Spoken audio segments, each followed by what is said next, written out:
Muy buenas noches, señoras, caballeros, bienvenidos al Gato al Agua. Seguramente esto que yo le voy a contar usted ya lo sabe.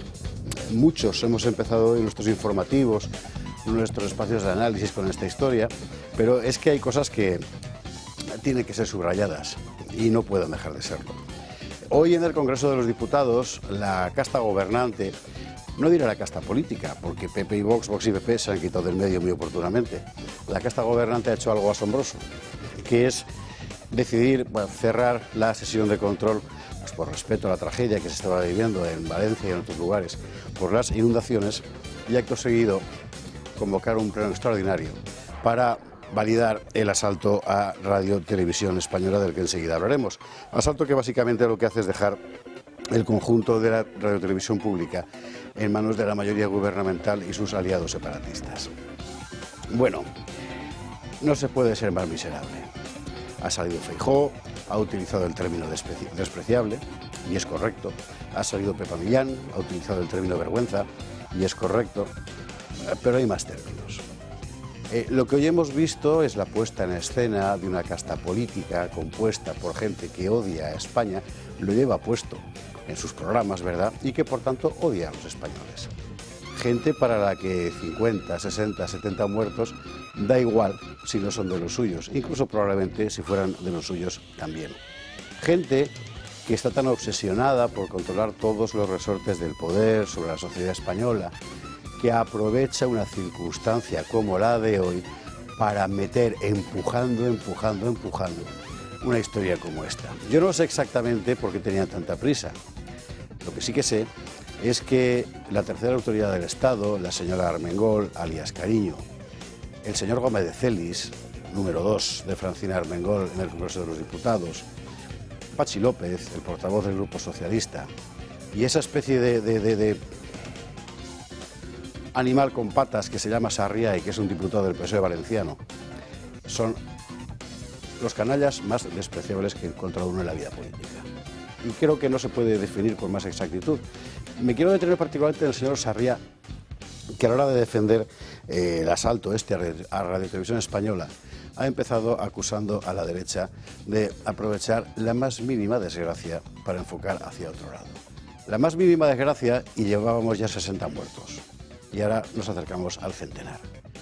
He dicho la palabra canalla, me parece que me he quedado corto, pero temo que si digo el término en el que exactamente estoy pensando, nos cierren el canal. Así que nos quedaremos con eso. Canalla. Y canalla, por cierto, no viene de canal.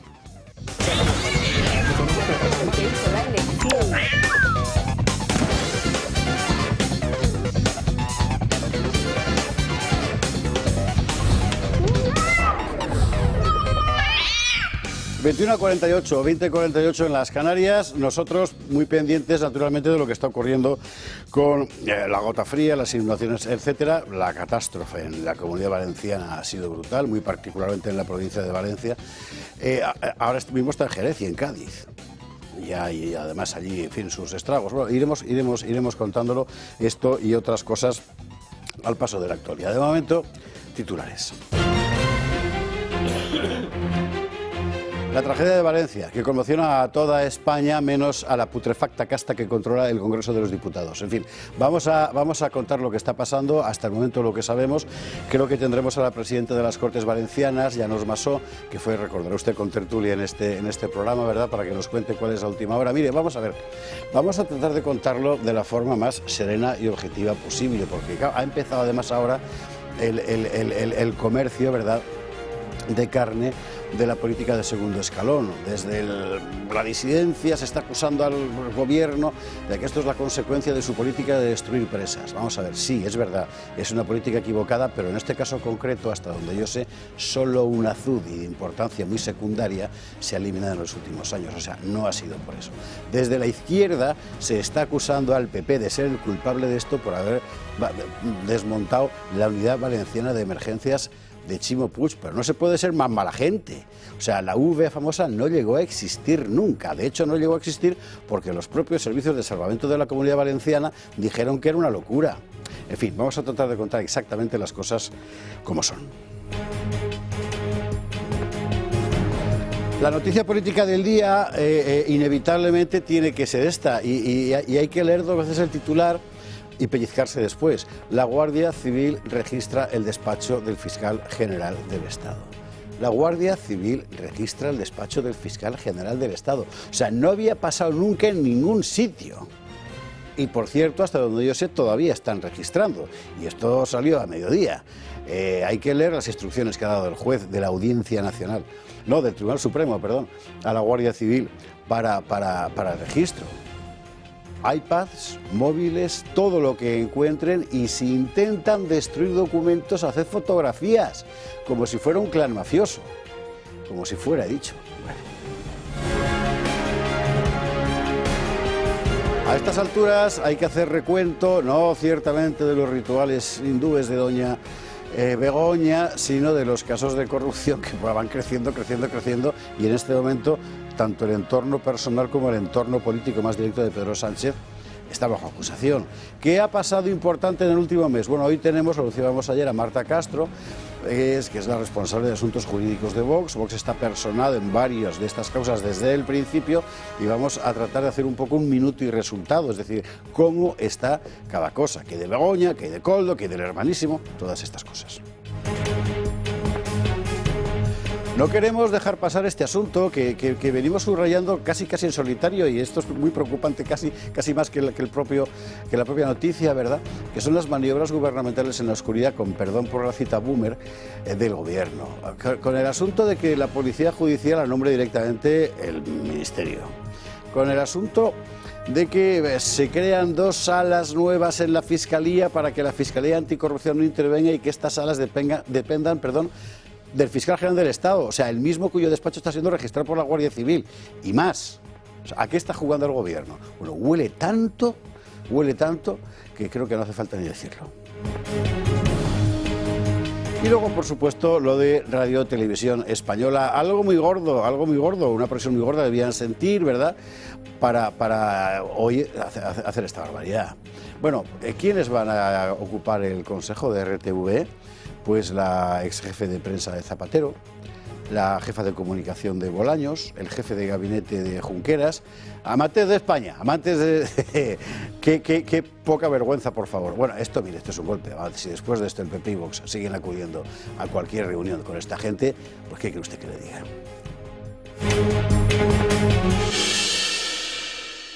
Bueno, veremos todo esto y alguna cosa más en compañía de nuestros contertulios de esta noche.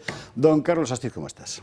Pues alucinando con esta casta mafiosa de gentuza auténticamente que desprecia a las víctimas, que escupe sobre ellas precisamente para luego controlar y con ninguna cortapisa todos aquellos resortes de medios de comunicación o de órganos del Estado para ocultar el robo manifiesto al que nos están sometiendo. Es decir, yo creo que la sociedad española tiene que darse cuenta y llamar a las cosas por su nombre. Esto es una casta mafiosa que nos expolia y que además no para en barras en absoluto, porque aseguro que van a asumir las mismas responsabilidades sobre esta desgracia de un centenar de víctimas como mi tía Paca con lo que le pasaba a su vaca. Es decir, ninguna. Carlos, bienvenido, buenas noches. De las víctimas, evidentemente, no solo no nos queremos olvidar, sino que van a estar contando todo lo que averigüemos. Habrá visto usted que en nuestra bandera hay un crespón negro que han puesto las gráciles manos de Sara Hernández, ¿verdad? Porque, desde luego, no está la cosa para otra cosa. Don Carlos, bienvenido, buenas noches. Don Pedro Luis Pedrosa, ¿cómo estás? ¿Qué tal, José Javier? Buenas noches. Pues nada, lo dije en una oportunidad llegando y lo vuelvo a decir hoy, cada vez me siento más como en casa. Claro. Ya. Sabes que la patria es un vínculo. Va con segundas y con terceras esto. La patria es un vínculo de tierra y de sangre, ¿no? Entonces yo siempre vi a España como ese vínculo de sangre a través de mis padres, pero ya me siento como cada vez más... Que se lo comentaba ahorita alguien allá afuera, cuando hablan de, no, que vamos para Venezuela, nos vamos a parecer a Venezuela. No, miren, ¿saben qué? Esto se parece ya casi por completo. Ya estamos. Es que el tema es que no se lo toman en serio, es que lo usan como un argumento retórico exclusivamente, pero es absolutamente en serio. Porque tú agarras la foto de los 200 coches apilados ahí en una calle de Valencia, lamentablemente, y agarras la foto del Renfe que se volteó el otro día acá y tienes el retrato de España. Si no se quieren dar cuenta, pues luego va a ser demasiado tarde. Entonces, no, yo no me las sé todas, no vengo a darle lecciones a nadie, pero las cosas no están bien. Y no es solamente el ir al mercado, es que las cosas no están bien en todos los niveles. Y si no nos lo tomamos en serio, para luego es tarde. Pedro, bienvenido, buenas noches. Doña Marcela Rigia, ¿cómo estás?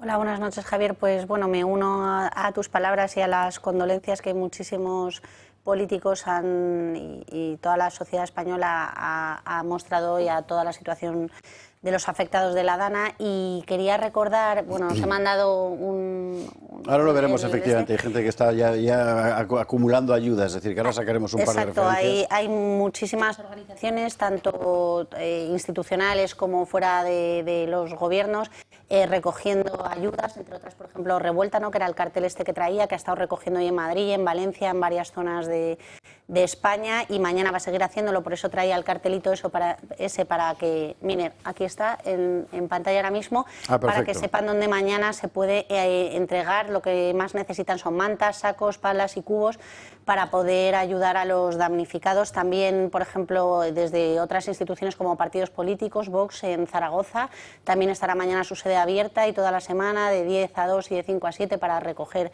todo este tipo de ayudas para poner todos un poquito de grano de arroz en esta solidaridad nacional que siempre ha caracterizado a los españoles. Y no puedo terminar sin recordar la indecencia de nuestro gobierno, como bien apuntaba José Javier y Carlos y Pedro Luis, que ya estamos en Venezuela.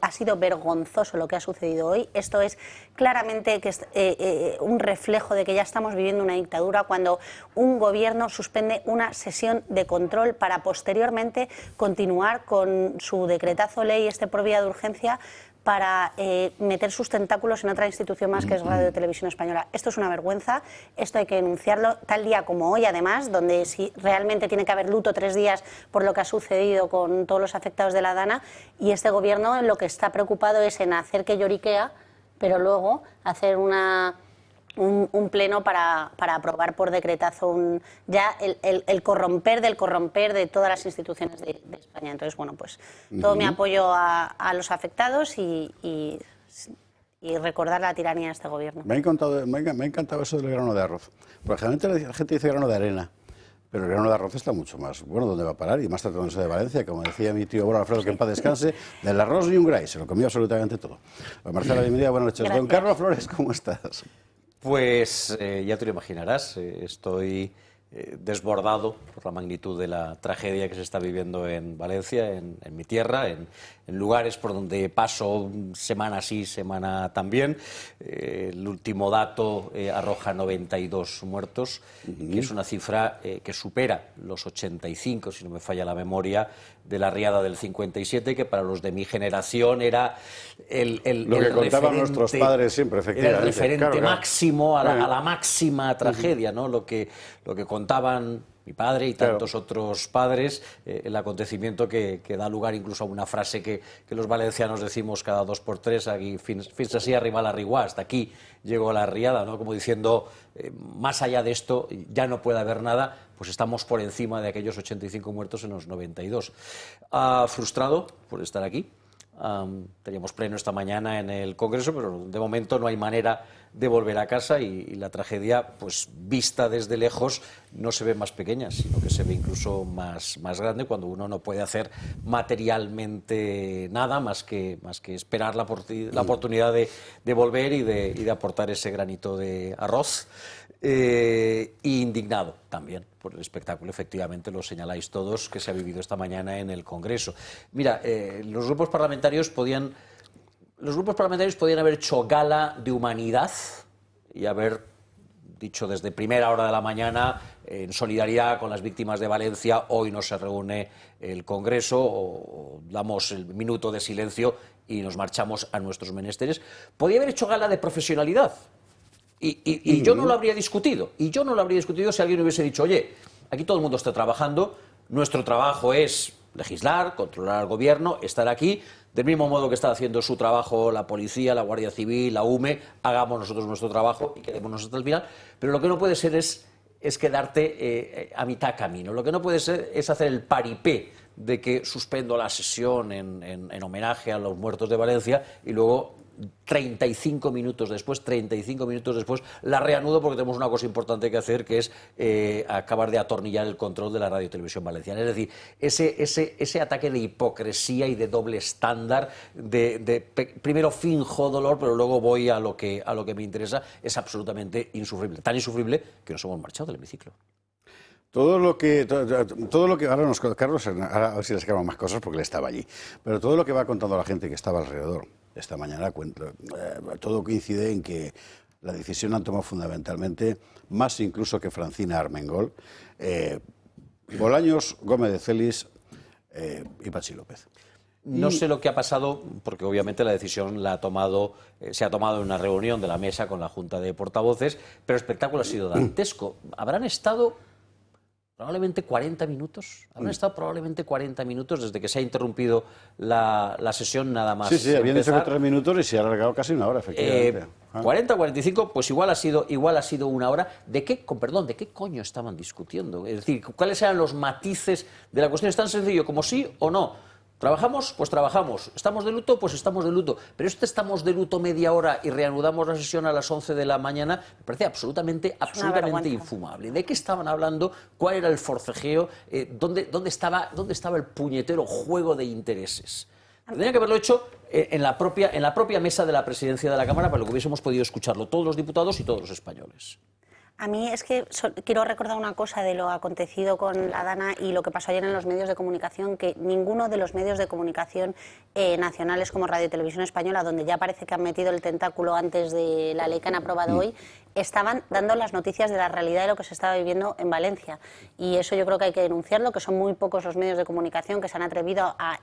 Hoy ya no, pero ayer, a mostrar las imágenes de lo que estaba viviendo la ciudad y eso también hay que recordarlo, y más en una casa como esta donde hay libertad de expresión. Lo de RTV es una cosa, en fin, ¿qué quiere usted que le diga? Yo soy periodista desde los 21, con lo que llevo 40 años haciendo esta profesión. Y en líneas generales, y de ellos 20% crítico de televisión. Siempre he tenido por los profesionales de RTV un respeto notable, he conocido a algunos extraordinarios, pero ahora mismo RTV es un instrumento y creo que esto, la mayor parte de los profesionales honestos de RTV lo tendrán que reconocer, es algo que hay que cerrar. Es algo que hay que cerrar, es vergüenza continua, desde el punto de vista profesional y desde el punto de vista político ni le cuento. En fin, bueno, iremos con todas estas cosas una detrás de otra, que nos dará tiempo, creo yo. Antes vamos a aliviarnos un poco los pensamientos. Teresa Serrano, muy buenas noches. Muy buenas noches. Grupo Index, promoción en Boadilla del Monte, Prado Chico, asomados al valle del curso medio del Guadarrama, que además hay un río corre pequeñito, la verdad que eso está bien recordarlo en estos momentos, y una promoción de casoplones de impresión. Sí, además, bueno, estamos en las puertas de noviembre y yo creo que muchos estarán pensando ya en poner su calefacción, ¿no? O la habrán puesto, no lo sé.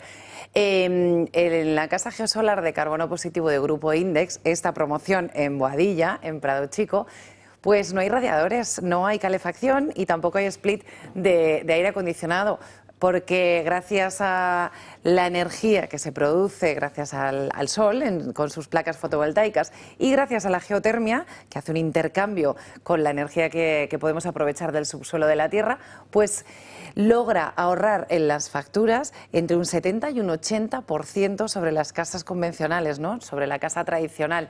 Así que supongo que esa gente que está ya pensando en poner la calefacción, que estamos prácticamente en noviembre, se llevaría un gran alivio, porque con estos meses de frío también vienen las facturas más abultadas de todo el año, ¿no? ¿Cómo hacemos con estas energías renovables? Pues nuestras casas son sostenibles y eficientes desde hace muchos años. Y no solo son eficientes y ahorran en las facturas, sino que además son personalizadas.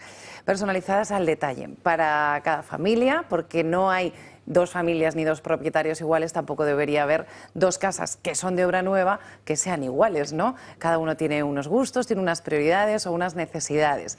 Y para eso una casa nueva pues es un folio en blanco, ¿no? Y dentro de ese folio uno diseña.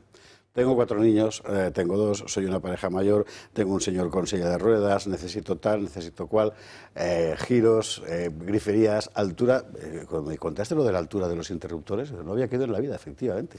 Es que puede la llegar a ser accesibilidad fundamental, claro. Va mucho más allá de los detalles que podemos ver a priori, ¿no? Porque cuando un usuario necesita moverse en silla de ruedas, necesita pasillos más anchos, puertas más anchas, giros en las zonas de cambiar de un pasillo hacia otro, ¿no? Grifería accesible, lavabos que no sean una barricada. Claro, es que las ese tipo de esquinas cosas. dejan de ser accesibles si vas en una silla de ruedas, pero solo si vas te das cuenta de esos detalles. O los tiradores, o una persiana que esté en una esquina, no vas a llegar con facilidad, ¿no?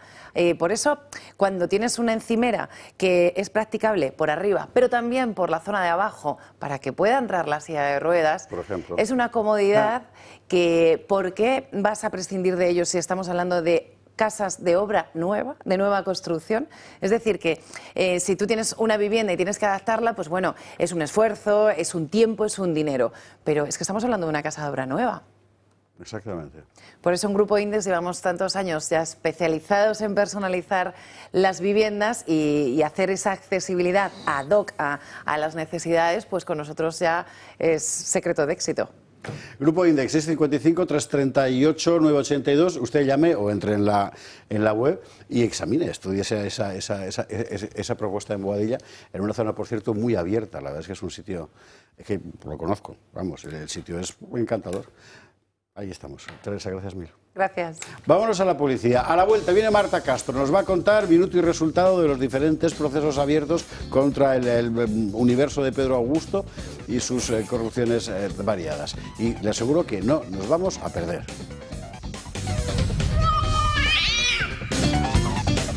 22:12, 21:12 en Canarias. Vamos a empezar por la cuestión corrupción, luego entraremos a fondo en la cuestión de Valencia, las inundaciones, la última hora de lo que esté ocurriendo en Andalucía, etcétera.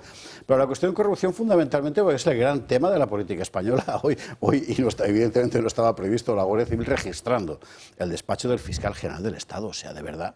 Bueno, en estos últimos días hemos visto un poco de todo, han surgido un montón de informaciones nuevas, han aparecido tramas nuevas, la de los hidrocarburos, estuvo aquí Teresa Gómez, a la que desde aquí saludamos explicándola largo y tendido. Han aparecido un montón de audios, ha aparecido de todo, conversaciones, se perfila la cuestión de Jessica, llega el juez y le imputa 2 nuevos delitos a Begoña Gómez. O sea, la cosa va creciendo, así que el otro día en la redacción vamos a ver si podemos parar un poco y recomponer un poco el paisaje. Y alguien que conoce de primera mano el paisaje, porque está personado en prácticamente todas las causas abiertas en el entorno de corrupción de Pedro Sánchez, es Marta Castro. Muy buenas noches. Buenas noches, gracias de nuevo. Pues a ver si somos capaces de recomponer un poco la cuestión, lo que te pediría hoy. Ahora veremos por partes, el último de Begoña, el último de Koldo, pero sí que te quería pedir una primera valoración sobre la decisión del Tribunal Supremo de ordenar a la Guardia Civil que registre el despacho del fiscal general del Estado, que es una cosa que no había pasado jamás. Sí, nos están pasando en todos los casos, en los delitos en los que está implicado el Gobierno, cuestiones y cosas, situaciones que inauditas en nuestra democracia, inauditas en nuestro país. Nunca había pasado algo tan grave en nuestras instituciones. Y es muy preocupante que la sede, Fiscalía General y el despacho del fiscal general esté siendo investigada, han tenido que entrar a registrar porque el juez considera que cuando hay un registro de ese calibre, que pueden hasta hacer desaparecer pruebas. De hecho, es una de las instrucciones que les daba la Guardia Civil. Claro. Si intentan destruir documentos, fotografiadlos. Pero ha debido ser un poco kafkiano cuando dan precisamente esas instrucciones, porque, claro, cuando entran en el registro no está avisado y cuando se personan allí, pues debió ser eso, sálvese quien pueda. Pero la realidad es que que ya esté el fiscal imputado y que además hayan tenido que llegar al juez a estas diligencias, pues porque se está obstaculizando también, desde luego, la labor judicial y la investigación desde la propia Fiscalía, pues tendrá, desde luego, a mí no me cabe duda, porque creo en el Poder Judicial, en su independencia, que tendrá sus consecuencias y diremos que caerá todo el peso de la ley. Sin duda. Vamos a ir por partes. ¿En cuántas causas está personada Vox en esta cuestión de corrupción? Bueno, pues si te digo el número ahora mismo, yo no lo sé, pero te puedo decir que más o menos 8, porque Stephen 8. 8 acciones, aunque hay tantas. Sí, son tres procedimientos, digamos, madre, ¿no? Podemos decir, los 3 procedimientos, 4 procedimientos clave, que ya sabéis que es Hermano, Sánchez en Badajoz, Begoña en el 41, Koldo en la Audiencia Nacional y hidrocarburos. La realidad es que de esos asuntos y de la investigación que se ha realizado en esos, hemos iniciado otras acciones que fueron las que hace 15 días anunciamos. Tenemos, a raíz de eso, querella en el Supremo a Armengol, que por cierto, claro, justo ahora en la Audiencia Nacional, a la petición que se hizo en ese procedimiento, pues el juez, entendemos que acertadamente, pues ha dictado un auto diciendo que ese procedimiento, pues que hay una persona aforada que entiende que no es la competencia, con que ahí pues me alegra decir que nosotros ya la tenemos interpuesta ante el Supremo y a ver qué deciden sobre eso. Tenemos otra querella al ministro Illa por lo mismo de contratos, o sea, ya son... Vamos sumando, ya son dos. Claro. Hemos pedido apertura de pieza separada para la investigación de los fondos otorgados a través de la SEPI, los fondos de recuperación en relación a la empresa Duro Felguera y en relación, por supuesto, a Air Europa. Hemos iniciado en Fiscalía también una investigación sobre muchas de las empresas que aparecen implicadas tanto en Koldo como en hidrocarburos. La empresa Megalab, la empresa Pronalab. Hay que tener en cuenta que todo este entramado es también un entramado societario y hay más de 50 empresas bien domiciliadas en Elvas, pueblo, lugar, ciudad ya que se ha situado en el mapa mundial gracias a, lamentablemente, a la corrupción. Y luego otras empresas que están también domiciliadas en República Dominicana, Venezuela y otras. Yo me imagino las paredes de la casa de Marta Castro como, ¿se gustan esas series de policías que aparece una pared llena de papeles y un montón de hilos de un lado para otro y tal? Una cosa parecida, porque vamos, vaya jaleo. Bueno, vamos por partes a la cuestión Begoña, por ejemplo. ¿Qué es lo que hemos sabido? Lo último, en realidad la duplicación de las imputaciones de delitos a Begoña Gómez, así.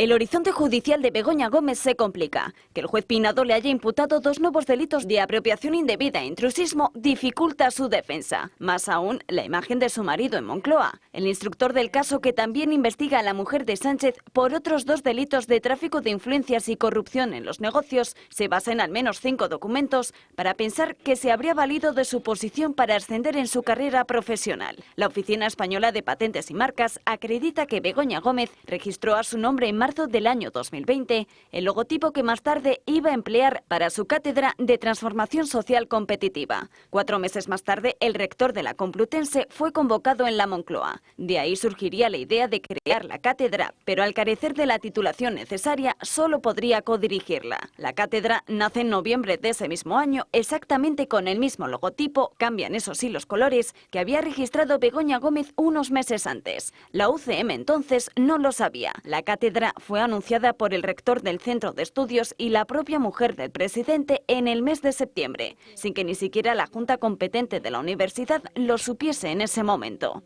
Tras conseguir la financiación de Reales Seguros y la Caixa casi para 4 años, cerca de 120.000 euros, se vincularon 2 máster a su plan de estudios, el de captación de fondos públicos y el de transformación social competitiva. Más tarde, Begoña Gómez logró que 3 empresas, Google, Indra y Telefónica, crearan el software para que pudiese sacar adelante su proyecto. Las 3 empresas aseguran que no se lo donaron a ella directamente, sino que era para la Universidad Complutense. Un documento del registro mercantil demuestra que ella lo registró a su nombre. La universidad insiste que no tenía constancia de ello.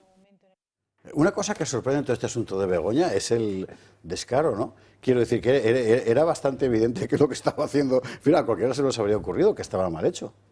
Sí, porque es que la participación de la Universidad Complutense fue definitiva y duele decirlo porque es una institución con rigor, es una institución educativa que pues desde luego cuesta mucho trabajo creer que se preste, como se ha prestado, a dar esta cobertura algo que sabían de antemano que no solo no estaba bien, que estaban incumpliendo normas, sino que estaban tratando de forma diferente a otros catedráticos, que además estaba creando una cátedra que no existía cuando no tenían formación, que nunca le pidieron cuentas de dónde estaba ese software por el que tenían patrocinios de más de 15 empresas con las que colaboraban, que también hemos pedido ya investigar. Y bueno, entonces que no estudias en la Complutense, ¿no? Pues decir que no. Claro, por eso te extraña. Que ya.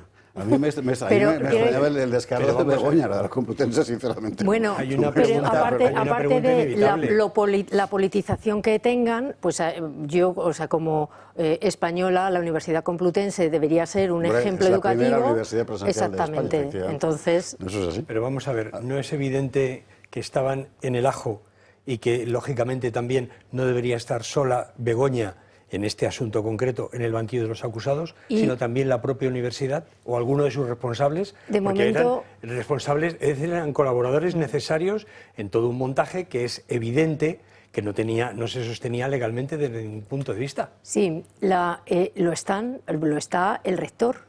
El rector, Joaquín Goyache, está imputado. Es más, Lógico. fue como testigo y salió como imputado, porque se vio tan claramente, una de las visitas a Moncloa fue del rector. Un rector va a Moncloa a ver a Begoña, pues te preguntas, ¿todos los rectores tienen acceso a ir a Begoña? O Begoña llama y acude el rector en pandemia en agosto y en septiembre se pone en marcha la cátedra. Pues está claro, y además la Complutense está dando información a petición del juez de requerimientos, porque hay que investigar cuál fue ese culpa invigilando como mínimo, que también como mínimo de la Complutense. Bueno, es que el tema de la Complutense, yo como no estoy persona de la causa, puedo hablar libremente del asunto, es que entre la testifical, si no me equivoco, y la posterior imputación al rector de la Complutense, o sea, es que eso es de táctica de primero de procesal. Ellos enseguida dijeron lo de que investigaran sobre el tema del software y la apropiación indebida, o sea, para exculparse, o sea, decir, bueno, ya que estamos metidos en el ajo, vamos a ver cómo sacamos aquí esto, sacando otro tema de los que se podían ver afectados, que era el tema del software. Pero bueno, dicho esto, hay una cosa que a mí me gustaría preguntarte, Marta, ya que conoces la causa de primera mano, y es que se oye mucho en los medios de comunicación por pues expertos del análisis político y jurídico, que de todos los delitos que imputan o que presuntamente ha cometido Begoña Gómez, solo va a prosperar el de apropiación indebida, ¿no? Me parece que ahora el auto habla de apropiación indebida e intrusismo, luego es tráfico de influencias, etcétera. ¿Tú cómo ves eso realmente, o qué esperanza podemos dar a la gente que nos esté viendo sobre el proceso penal y sobre la causa que encabeza Vox? Sí, a mí me parece tan claro el tráfico de influencias, y que yo creo que acabaremos probando que no solo queda en Begoña, porque Begoña, no olvidemos, es esposa de presidente Sánchez. Begoña está en la Complutense porque es esposa de. ¿Hasta dónde influyó el presidente para que Begoña pudiese estar en la cátedra de la Complutense, anteriormente en la cátedra o en el Instituto de Empresa Contratada? La pregunta del millón es la que ha hecho ya también Santiago Abascal en el Congreso.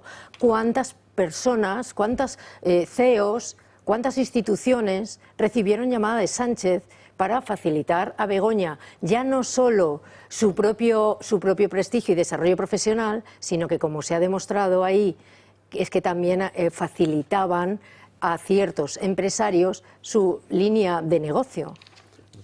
Carlos. Antes has hecho una pregunta retórica, una afirmación retórica. Yo no sé si cuando uno monta un máster va el rector a visitarte a tu domicilio o a tu despacho profesional para ofrecerte. Ya te la respondo yo, no. Yo he estado en muchos másteres dando clases, he estado en la gestión de alguno que otro, y nunca me ha pasado que el rector viniese a mi facultad o a mi despacho para decirme, mira, espera, esto es lo que te puedo ofrecer si tienes ganas de montar un máster. Todo lo contrario, por Dios bendito, todo lo contrario. Problemas, burocracia, etcétera, etcétera. Que tiene que ver, problemas, burocracia, que tienen que ver fundamentalmente con la financiación. difícilmente se imparte un curso de posgrado si no tienes financiación externa, porque son cursos extraordinariamente caros para un público muy restringido y que no se sostienen con las matrículas de los alumnos. Por lo tanto, la clave está en eso. A cualquier profesor universitario le cuesta Dios y ayuda conseguir que alguna empresa patrocine, conseguir que alguna institución colabore de alguna de las maneras, pero en el caso de Begoña parece ser que los empresarios se pegaban por participar en la financiación de esto, y ahí hay un hilo del cual habría que tirar. Pero en cualquier caso esto viene de lejos, porque Begoña ya había dejado un reguero de sospechas en su época en IE, el Instituto de la Empresa. Pues sí, efectivamente, porque en el IE con anterioridad, que además estuvo contratada, también ha pasado don Diego de Alcázar, ha pasado como testigo, y pasarán también 2 personas el próximo 18 de noviembre, que han pasado el responsable de Recursos Humanos, pasará Güemes, que también era vicesecretario en el Instituto de Empresa en la época en la que se contrató Begoña, porque ahí se contrató también, creemos que por la influencia de su esposo y posiblemente por algunas llamadas, porque la función está por aclarar qué competencias tenía, qué funciones. La retribución la sabemos, pero la función, más allá de que fue viajes a Ghana para el Instituto de Empresa, el African Center. Una universidad pequeña, privada, que monta un centro de estudios africanos en España. ¿El Instituto de Empresa, quieres decir? Efectivamente, una universidad pequeña, es pequeña, pero... Bueno, todo lo que quieras. Pero los estudios africanos, con perdón, pero no son una fuente inagotable de recursos, salvo que los traigas debajo del brazo. El caso es que yo hice una pregunta, tuve la ocasión al interrogarle de que nos explicase por qué era IF African Center y no IASIAN Center. Ahora con el viaje a China ya también me surge la duda, que quizá puedan abrir otras líneas, porque cuando resulta que hay un viaje a Ghana, resulta que utilizaron sus contactos con la Organización Mundial del Turismo, o sea, van utilizando... Se viene un máster de estudios indios. Van utilizando... ¿Y qué te contestó? Que en ese momento el interés era, a través, además de una colaboradora que ya contaban, el poder fomentar la relación del Instituto de Empresa y colaborar en la formación en países africanos. Y sí, solo fue en algunos de Alcázar y ellos. Güemes toda la vida han estado interesadísimos en eso. Joder. Bueno. ¿Quieres que veamos el vídeo de Koldo? Por seguir añadiendo cosas y luego te doy la palabra. Sería interesante, pero lo que le iba a preguntar es quién o qué o cuál sería el detonante para que entrégate que estás rodeada. Porque es tan evidente que escogieron tal vez lo más minúsculo, el tema de la apropiación indebida. Además, la tía esta agarra y se va, o sea, sabiéndose impune y que nadie, ella se va a registrarlo a la cuestión de patente y esto es mío. Entonces, ¿qué es lo que tendríamos que esperar, así como dicen acá, como agua de mayo, para que ya, mira, si tienes el helicóptero arriba, estás en el callejón, la policía fue, entrégate que estás rodeada? ¿Qué tendría que pasar? Sí, a mí siempre me ha parecido que en realidad quedaba, como bien dices, como un poco en la superficie, algo que ya es grave, el tráfico de influencias y la apropiación indebida, porque eso está aprobado por el Registro de Patentes y Marcas. O sea, que es luz y taquígrafos y tenemos la prueba aportada en los autos. Pero siempre me ha parecido que las líneas de investigación, que además comenzaron, deberían ampliarse. Y deberían ampliarse en algo que también la Audiencia Provincial lo ha visto y no lo ha dejado cerrado, que lo que en principio parecía cerrado lo ha dejado abierto. Y es una de las líneas que parece que cobra cada vez más sentido, porque está muy conectada también con el tema Koldo. ¿Y cuál es? Pues la conexión de Begoña con Hidalgo y Globalia. Porque parece que la confluencia de esa conexión tenemos la concesión de SEPI Air Europa, tenemos los viajes en el Instituto de Empresa de Begoña conectados con Globalia, Guacalúa es Globalia, o sea, tenemos hay mucha más, digamos, tela que cortar. Y creo que la Audiencia Provincial, cuando ha dicho ahora, de momento, no se amplía a Globalia con los datos que estamos viendo, que eran datos que ya quedaron atrasados, y que yo creo que tenemos en el atestado, que además siguen investigando y tendremos oportunidad seguro de volver a comentar cosas bastante, incluso más escandalosas y que van a corroborar lo que yo estoy explicando y que intuimos los que estamos en la causa, que es precisamente esas conexiones a nivel empresarial. La pregunta retórica que yo tengo que también vuelvo a hacer es de ¿Begoña actuaba para su propio patrimonio? Pues posiblemente no, porque Begoña tenía acceso, precisamente por su condición, con que ¿dónde quedaba el uno? El uno y Begoña, ¿cómo hacían las cosas? Y yo creo que acabaremos dentro de poco. No es fácil imputar a un presidente, bastante es que sea citado como testigo de momento una sola vez en uno de los asuntos, pero ya lo hemos pedido en más asuntos, por todos los que hemos contado, las líneas que hemos abierto, pero creo que es tan grave que tienen que... Una curiosidad. Espera. Dale. Sí, vamos a la curiosidad después. Porque hay que seguir ampliando, ¿eh? Es que yo querría tocarlo todo, pero no centrarnos en Begoña, porque hasta el momento, digamos que ahí tenemos el paisaje más o menos reconstruido, ¿no? Pero luego está también lo de Koldo. O sea, usted abre cualquier periódico y pues, lo que está saliendo, bueno, cualquiera no, pero en fin, es alucinante. Vamos a ver, lo penúltimo, vamos a servirlo aquí. Nuevos detalles sobre el rescate de Air Europa, al menos sobre cómo se fraguaron todas las reuniones previas. Y es que fue Koldo quien actuó como enlace entre el exministro de Transportes José Luis Ábalos y la dirección de la compañía aérea. Koldo García habría organizado varias citas clave donde se habrían discutido posibles estrategias para acceder a los fondos que la SEPI había destinado a apoyar a empresas en crisis, y en esta en concreto la provocada por el coronavirus. 10.000 euros recibía mensualmente Koldo de parte de Víctor de Aldama, que hacía de representante de Air Europa ante el gobierno, según la UCO.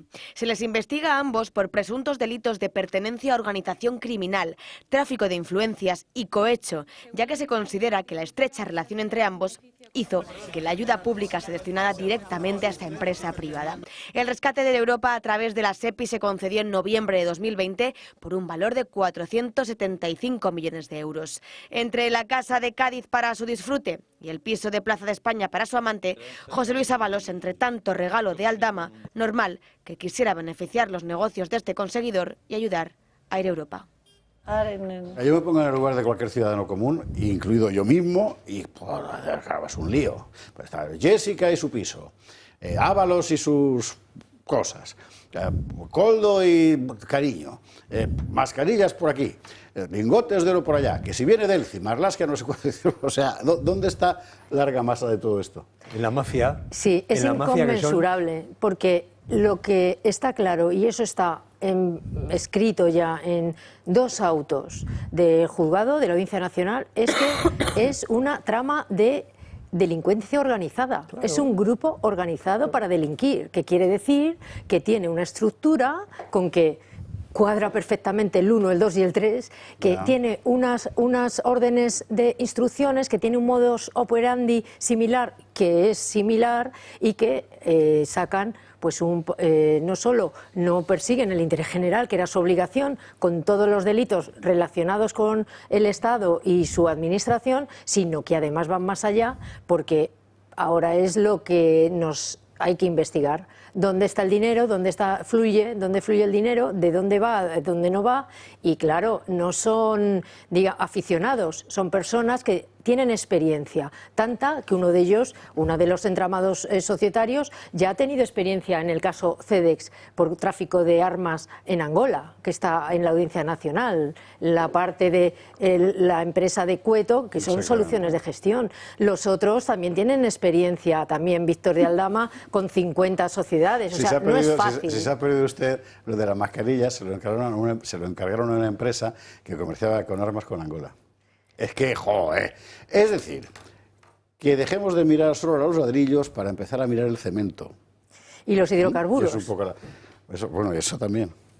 Claro, y otra, no solo comerciaban con armas, ahora ya en la trama de hidrocarburos, que no podemos olvidar que para poder operar en hidrocarburos, en combustible, todo pasa por el Ministerio de Ábalos, porque las licencias las otorga el Ministerio de Transporte y de Energía, en el que se engloba Energía, la Dirección General de Energía, pues tenemos ahí, pues ya es el movimiento gigantesco de petróleo venezolano, de oro de venezolano, el contrato posible, el contrato que ya ha salido, estamos a la espera de más investigación, pero ya ha salido en los medios, el contrato de negociación que Aldama con Delcy y con Ábalos pergeñaron.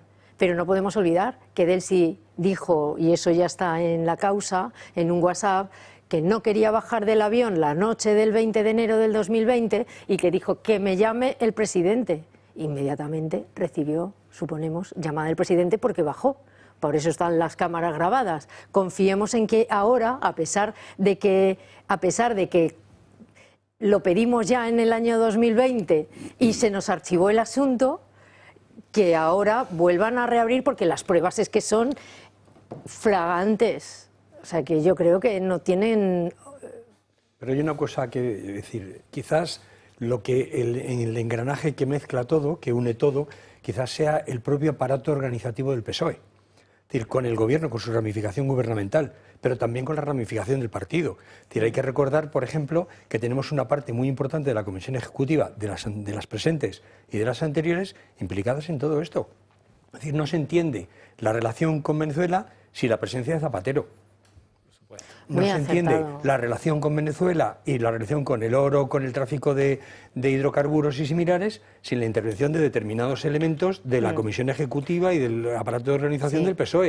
Es decir, el PSOE es una organización criminal que estamos viendo que llega a muchos sitios. Y para ello no va a ser necesario decir que tiene financiación ilegal, porque hoy mismo estábamos viendo que el PSOE es un partido muy saneado en sus cuentas. No sé la cantidad exacta que tiene en sus cuentas, pero hablamos de 70 millones, me parece, en cuenta, o sea que está saneado. Pero es acertadísimo en que resulta que los que están implicados han utilizado toda la estructura estatal para su finalidad y que además están vinculados con el PSOE. ¿Quiénes iban en la trayectoria política de Pedro Sánchez? ¿Quiénes les acompañó? Santos Cerdán, Koldo y Ábalos. Que son el grupo del Puyol. Yo entiendo perfectamente a los amigos, que son muchos y que nos ven además, que han estado en el PSOE o que forman parte de esa vieja izquierda española y tal, y que cada vez que alguien dice, como Carlos, que el PSOE es una organización criminal, se suben por las paredes. Yo los entiendo, perfectamente. Pero es la realidad, no es que sea un... Pero que un insulto, desde Zapatero, y muy particularmente ahora, el PSOE se ha convertido en una organización puesta al servicio de una organización criminal, eso me parece que es una evidencia. Y corruptos por naturaleza, porque si tienen las cuentas saneadas, o sea, ya no corrompen... Por afición, ¿no? Sí, o sea, por afición, porque digo, no lo hacen porque necesiten el dinero. No, porque está al servicio de... Claro. Y ya viene en su genética. Claro. Yo le iba a preguntar, porque, y así yo siempre hago una metáfora, ¿no? Que usted sabe cuando uno está en una coral, antes de entrar, uno vocaliza, ¿no? Y hace ejercicio. Se hace conmigo. Entonces, sí, mi padre lo hacía todas las mañanas y yo me lo recuerdo bien. Es que sale a cantar. Entonces, ¿en qué estatus está Aldama? ¿Él está todavía calentando las cuerdas vocales o ya está a nivel Pavarotti? Pues fíjate, en eso, y me llevo a que decías antes, Javier, que yo tenía que tener ahí un esquema. Sí, esta misma mañana he hecho un esquema que algunos me dicen que era ilegible, lo comprendo, pero era así, una pirámide, en una pirámide. Bueno, pues fíjate, si en la pirámide aquí tenemos el 1, es que Aldama no tiene ni número. Aldama sobrevuela todo. Aldama es el nexo, sí, la UCO ha dicho, el nexo corruptor, pero es una herramienta. Yo no sé dónde vi unos WhatsApp donde Aldama le informaba a Delcy, mira, Sánchez va a recibir a Leopoldo en Ferraz y quédate tranquila, sí, que no va a ser, así como que entregándole parte de las instrucciones, como que ella le había dicho, mira, al tipo ese que no lo... un estatus... Que a mí, de paso, Leopoldo López me da igual que lo reciban de el hombre de puente, ¿no? confianza, sin puesto, oscuro, allí, detrás de todo. El Beckenbauer de la trama. Dando por buena tu metáfora, el que se dispone a cantar es Ábalos, que acaba de pedir ser citado para testificar en la Audiencia Nacional. Y si Ábalos canta, el que le va a acompañar al piano, el que le va a acompañar al piano va a ser Pedro Sánchez. Bueno, ojalá sea tenor, ¿no? Me parece que hemos recompuesto más o menos el paisaje, en fin, y todo seguirá. ¿Sabe usted, estos ejercicios yo entiendo que a uno, en fin, salvo que si le gustan las novelas de Agatha Christie, o sea, usted traspase el asunto, ¿no? Sobre todo son muy interesantes para luego cada cosa nueva que va apareciendo saber en qué cajoncito lo metes. Porque es que realmente si no el paisaje... Pero la realidad supera la ficción. Pues yo lo creo que sí. Sí, este verano que ha sido intenso, porque justo tuvimos el grueso del atestado, es que realmente era una novela pero dura y nos falta la labor de espionaje. Pero es que no... puede acabar saliendo, porque como me recordaban algunos, ¿y a ti esto no te suena? Me decía, ¿y no te suena como esta mecánica de que ya lo estaban haciendo en algunos otros países, como puede ser Venezuela? O sea, el estilo, ese estilo. Y yo le digo, pues sí, pues tienes mucha razón. Va teniendo un color. Pero fíjate que en las buenas novelas policíacas, en las de Agatha Christie, el juego siempre es que el culpable acaba siendo el que menos culpable parecía, ¿no? Tú lees toda la novela y parece que uno no tiene nada que ver, y luego al final, el último capítulo, es cuando todos los hechos se acumulan y acaba reluciendo la verdad, ¿no? Pues aquí está pasando un poquito lo mismo. Hemos tenido una comisión de investigación en el Congreso, hemos tenido una comisión de investigación en el Senado, por ahí apareció Illa, por ahí apareció Francina, por ahí apareció el propio Koldo, y todos salieron limpios de polvo y paja, y luego un mes después, 2 meses después, pues se interviene una conversación telefónica, claro, se interviene en unos WhatsApp, y resulta que ese personaje que parecía tan limpio, resulta que es el que tiene el cuchillo ensangrentado en su maleta, ¿no? Pero ¿quién llamó a Sánchez? Ni en la comisión de Congreso ni en la comisión del Senado se llamó a Sánchez ni a su señora, con que solo lo hicimos en el juzgado. O sea que la verdad es que en eso pues hubiese aportado también su... Bueno, mentir en una comisión no está penado por la ley, está penado en un juzgado. Bueno, teníamos nosotros prevista esta noche, una charla con alguien, con alguna asociación de fiscales de las que se habían personado en la causa contra el fiscal general, ¿verdad? Pero ninguno ha querido ponerse. ¿Por qué? Le voy a explicar. Esto es lo que me cuenta Sara Hernández, que está haciendo esta tarde las gestiones. Me dicen que no pueden darnos entrevista porque quieren mantener un tono de neutralidad de momento. Y como esta mañana se ha decretado el secreto del sumario, complica más cualquier tipo de intervención por parte de alguien que forma parte del proceso. Es verdad que las asociaciones de fiscales, menos la UPF, todas se han querellado contra su jefe. Su jefe, cuyo despacho hoy era registrado, y hasta donde yo sé todavía sigue siendo registrado por la Guardia Civil, que ha ido a perseguir fundamentalmente dispositivos móviles, el iPad, el teléfono, todo, ¿verdad?, lo que pudiera tener allí, y también a la teniente fiscal, si no me equivoco, también, sí, ¿no? Yo le ruego que repare usted en la enormidad del asunto. O sea, la Guardia Civil registra el despacho del fiscal general del Estado. Es que es alucinante. Y no me extraña que lo hayan declarado secreto, porque volvemos otra vez a ahí una parte que se investiga, filtraciones de la propia Guardia Civil. En fin, Marta Castro, gracias mil. Bueno, gracias a vosotros. Muchísimas gracias siempre por aclararnos el paisaje. En fin, nosotros seguiremos tratando de desbrozar la maleza aquí, ¿verdad?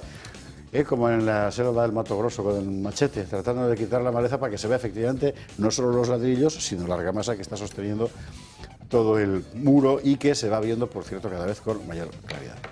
Pausa para la publicidad y a la vuelta nos vamos a Valencia, ya a la última hora de lo que tengamos de Andalucía, porque en Jerez esta tarde ha sido calamitoso y en Cádiz empezaba a serlo también. Dentro de un instante lo contamos todo, hablaremos con Llanos Masó, presidente de las Cortes Valencianas, para que nos cuente desde el punto de vista institucional lo que hay, y le enseñaré el infame tuit que ha publicado Pedro Augusto, de verdad, o sea, es que se tiene que adornar hasta en estas situaciones. Enseguida.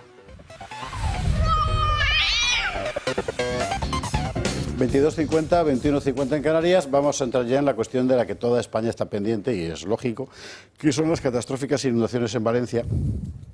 Por cierto, toda España está pendiente, ¿verdad? Usted ve que anoche aquí en directo, además coincidió, en fin, que tanto Jorge Campos como yo tenemos sendos hermanos viviendo en Chiva, relativamente cerca el uno del otro, y nos iban contando lo que iba pasando, y nosotros lo íbamos contando. Pues mire, TVE siguió su programación normal, con todo el despliegue de medios que tiene, que ya quisiéramos nosotros. El canal 24 Horas siguió su programación hablando de Rejón y otros, contó la Dana como una noticia más. En Castilla-La Mancha Media siguió su programación enlatada con folclore, de paje y eso, bailando. A Punt, sí, un especial informativo en directo hasta las 1:20 de la noche, como es normal. Bueno, en fin, ¿qué quiere usted que le diga? Ahora mismo, ¿qué tenemos? Vamos, resumen de los acontecimientos, sin cifras, porque desgraciadamente van subiendo. Gaby Serrano. En las últimas horas, una dana está castigando el sureste peninsular. La devastación que se está produciendo está dejando muchos daños, incluso víctimas mortales. La Comunidad Valenciana es una de las zonas más afectadas. El violento temporal ha provocado la desaparición de muchos ciudadanos. El agua ha copado localidades completas. Muchos barrios han quedado enterrados. La fuerza del agua ha arrasado con todo a su paso. Las carreteras se han convertido en ríos de coches. Miles de conductores se han quedado inmovilizados y se han visto imágenes como estas. Tras las primeras consecuencias, la policía emitió avisos por megafonía avisando de que los ciudadanos se resguardaran en las plantas altas de los edificios. La Generalidad Valenciana ha activado un teléfono de emergencias para la atención de familiares de las personas desaparecidas. El 900-365-112. Aún hay gente atrapada y muchos no pueden llegar ni a sus domicilios. Hay personas en riesgo y varias pidiendo auxilio a través de las redes sociales. Una usuaria de X pidió ayuda para una amiga suya. Estoy aquí, o sea, ahora mismo estoy metida en esta planta, que es lo que me está ayudando a cogerme, pero mirad, no hay nada a mi alrededor. Se encontraba en Paiporta, municipio de la Comunidad Valenciana. Los servicios de emergencia pudieron rescatarla. Otra familia comunicó que la planta baja de su casa se encontraba inundada, tenía más de 2 metros de agua y ya se estaban refugiando casi en el tejado. En Utiel, una mujer quedó atrapada en su casa de madera y un helicóptero le ha rescatado junto a sus perros y gatos. La Unidad Militar de Emergencia está realizando labores de rescate y evacuación de personas y están colaborando en la resolución de los efectos provocados por la dana. Puentes de varias localidades se han caído por la fuerza de la tormenta. Hay ríos desbordados y la A3 está cortada en diferentes puntos. Los accesos están imposibles. La red de trenes también ha sido cortada. El paso de la dana está teniendo efectos devastadores. Luego, por cierto, tendremos un recuerdo para aquella gente que hizo una cosa como el Plan Sur, que permitió desviar el río Turia de tal forma que no convierta Valencia entera, la capital, en un pantano, que es lo que habría pasado. Bueno, Pedro Sánchez habló y dijo esto. Trasladar en nombre del Gobierno de España, pero estoy convencido del conjunto de la sociedad española, toda nuestra solidaridad y el afecto a las familias de las personas que han fallecido en esta tragedia. Nuestra prioridad absoluta es ayudaros. Las administraciones públicas estamos trabajando de forma coordinada para hacer lo posible y vamos a poner todos los medios necesarios hoy, mañana y el tiempo que haga falta para que podamos recuperarnos de esta tragedia. No os vamos a dejar solos, os vamos a ayudar con todos los recursos del Estado, si hace falta de la Unión Europea, para que podáis salir adelante, para que podáis reconstruir vuestros hogares y vuestras vidas lo antes posible. Pues no, la prioridad no era esa, sino asaltar Radio Televisión Española, que es lo que hicieron en el Congreso, como luego veremos. Por cierto, que después Pedro, que es que claro, él es así, ¿qué se le va a hacer? Se ha adornado con este tuit en el que él tiene que dejar muy claro que ha podido hablar con Antonio Guterres, von der Leyen y otros líderes internacionales. ¿Por qué? Pues porque él se codea con esta gente, no con usted. De verdad, en fin, me voy a morder la lengua por lo menos un poquitín. Bueno, Santiago Abascal, por su parte, publicaba este tuit que va a ver usted ahora mismo en pantalla. Ahí estamos. El largo, por cierto. También lo hacía Alberto Núñez Feijóo, lo vemos a continuación. Aquí. El rey estaba en Murcia, si no me equivoco, en unas maniobras aéreas, creo que era en Murcia, y desde allí hablaba sobre las consecuencias de la dana en este mensaje que todo el mundo ha visto. Lo principal es expresar el pésame y la tristeza por tantas pérdidas de vidas humanas. También ha habido un enorme destrozo de infraestructuras y bienes materiales de muchísimas personas. Todavía hay dificultades de acceso a algunas localidades, con lo cual no hay todavía información completa del impacto, del alcance, de los efectos, incluso de las posibles víctimas. En todo caso, me tranquiliza saber que todos los medios disponibles posibles están puestos a disposición de las autoridades y de los servicios de emergencia, todos los recursos de las comunidades autónomas, del Estado, de la UME, de las Fuerzas Armadas. Lo del mono, el mono que llevaba puesto, quiero decir, era por lo de esas maniobras. Bueno, luego, ¿quién ha metido aquí? Y luego están los de siempre, rufián, como su propio nombre indica. Sí, yo creo que lo que toca es hacer que se me entienda, lo de siempre, que es un discurso de solidaridad, de acompañamiento a las víctimas, a sus familias, pero también desde ya señalar que hay una responsabilidad política en todo esto y que hay gobiernos que privatizan, desmantelan cuando llegan a instituciones, servicios comunitarios de emergencia, que se vanaglorian de hacer eso, que hay empresas, grandes empresas, que obligan a los trabajadores a ir a trabajar en mitad de alertas rojas por lluvia, y creo que eso no es sacar rédito a nada, sino que es decir la verdad. Ya, lo que pasa es que no es verdad.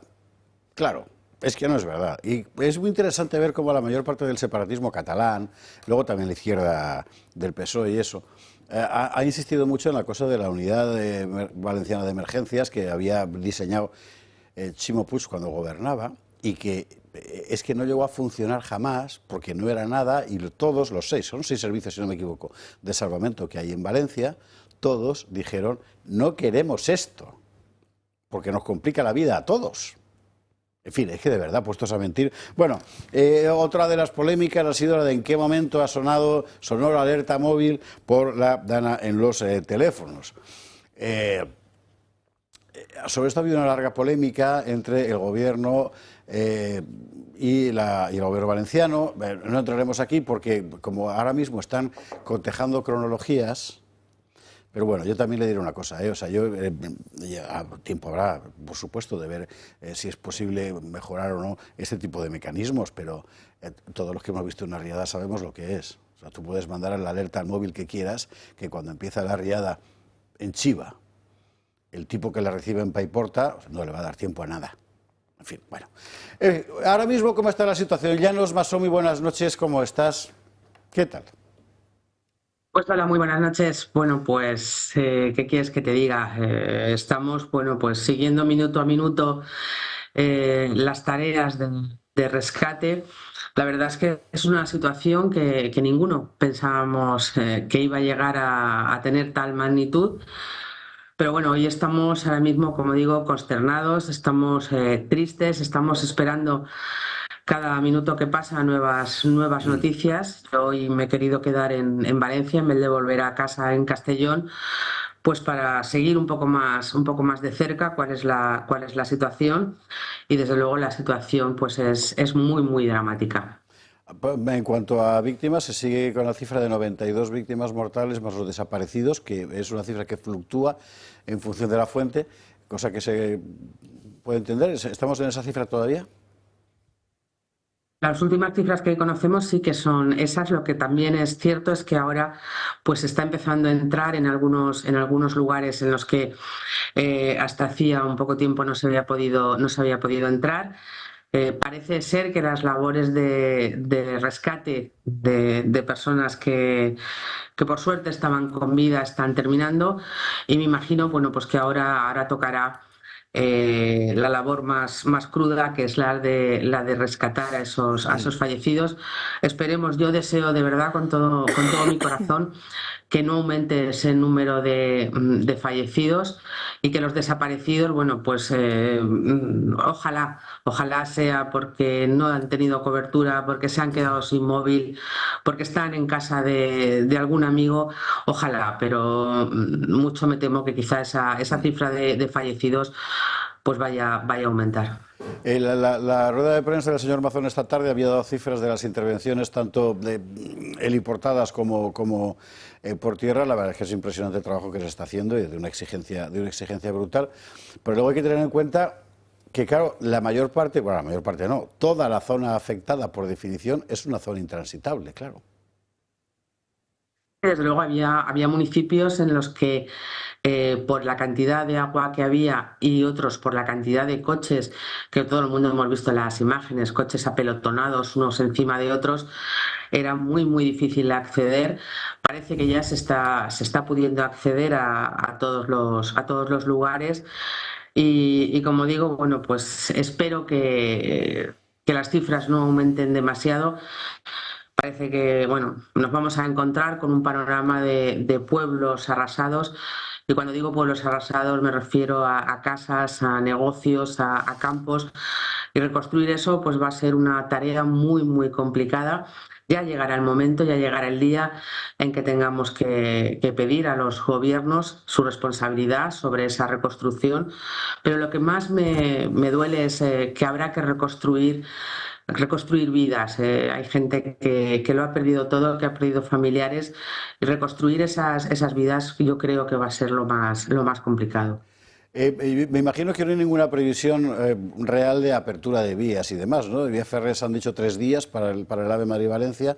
La A3 era un cenagal, la carretera de acceso desde Madrid. ¿Sobre eso hay algún tipo de información nueva? Que yo sepa, no. Todo el mundo ha visto las imágenes y ha visto cómo están las carreteras. Creo que va a pasar tiempo hasta que se puedan empezar a reabrir esas vías. La prioridad, yo creo que durante el día de hoy del presidente Mazón y de todo el gobierno y los servicios de emergencias ha sido rescatar a todas esas personas que se habían quedado sin poder salir de sus municipios, en muchos casos, bueno, pues sin luz, prácticamente sin nada, y creo que esa ha sido la prioridad.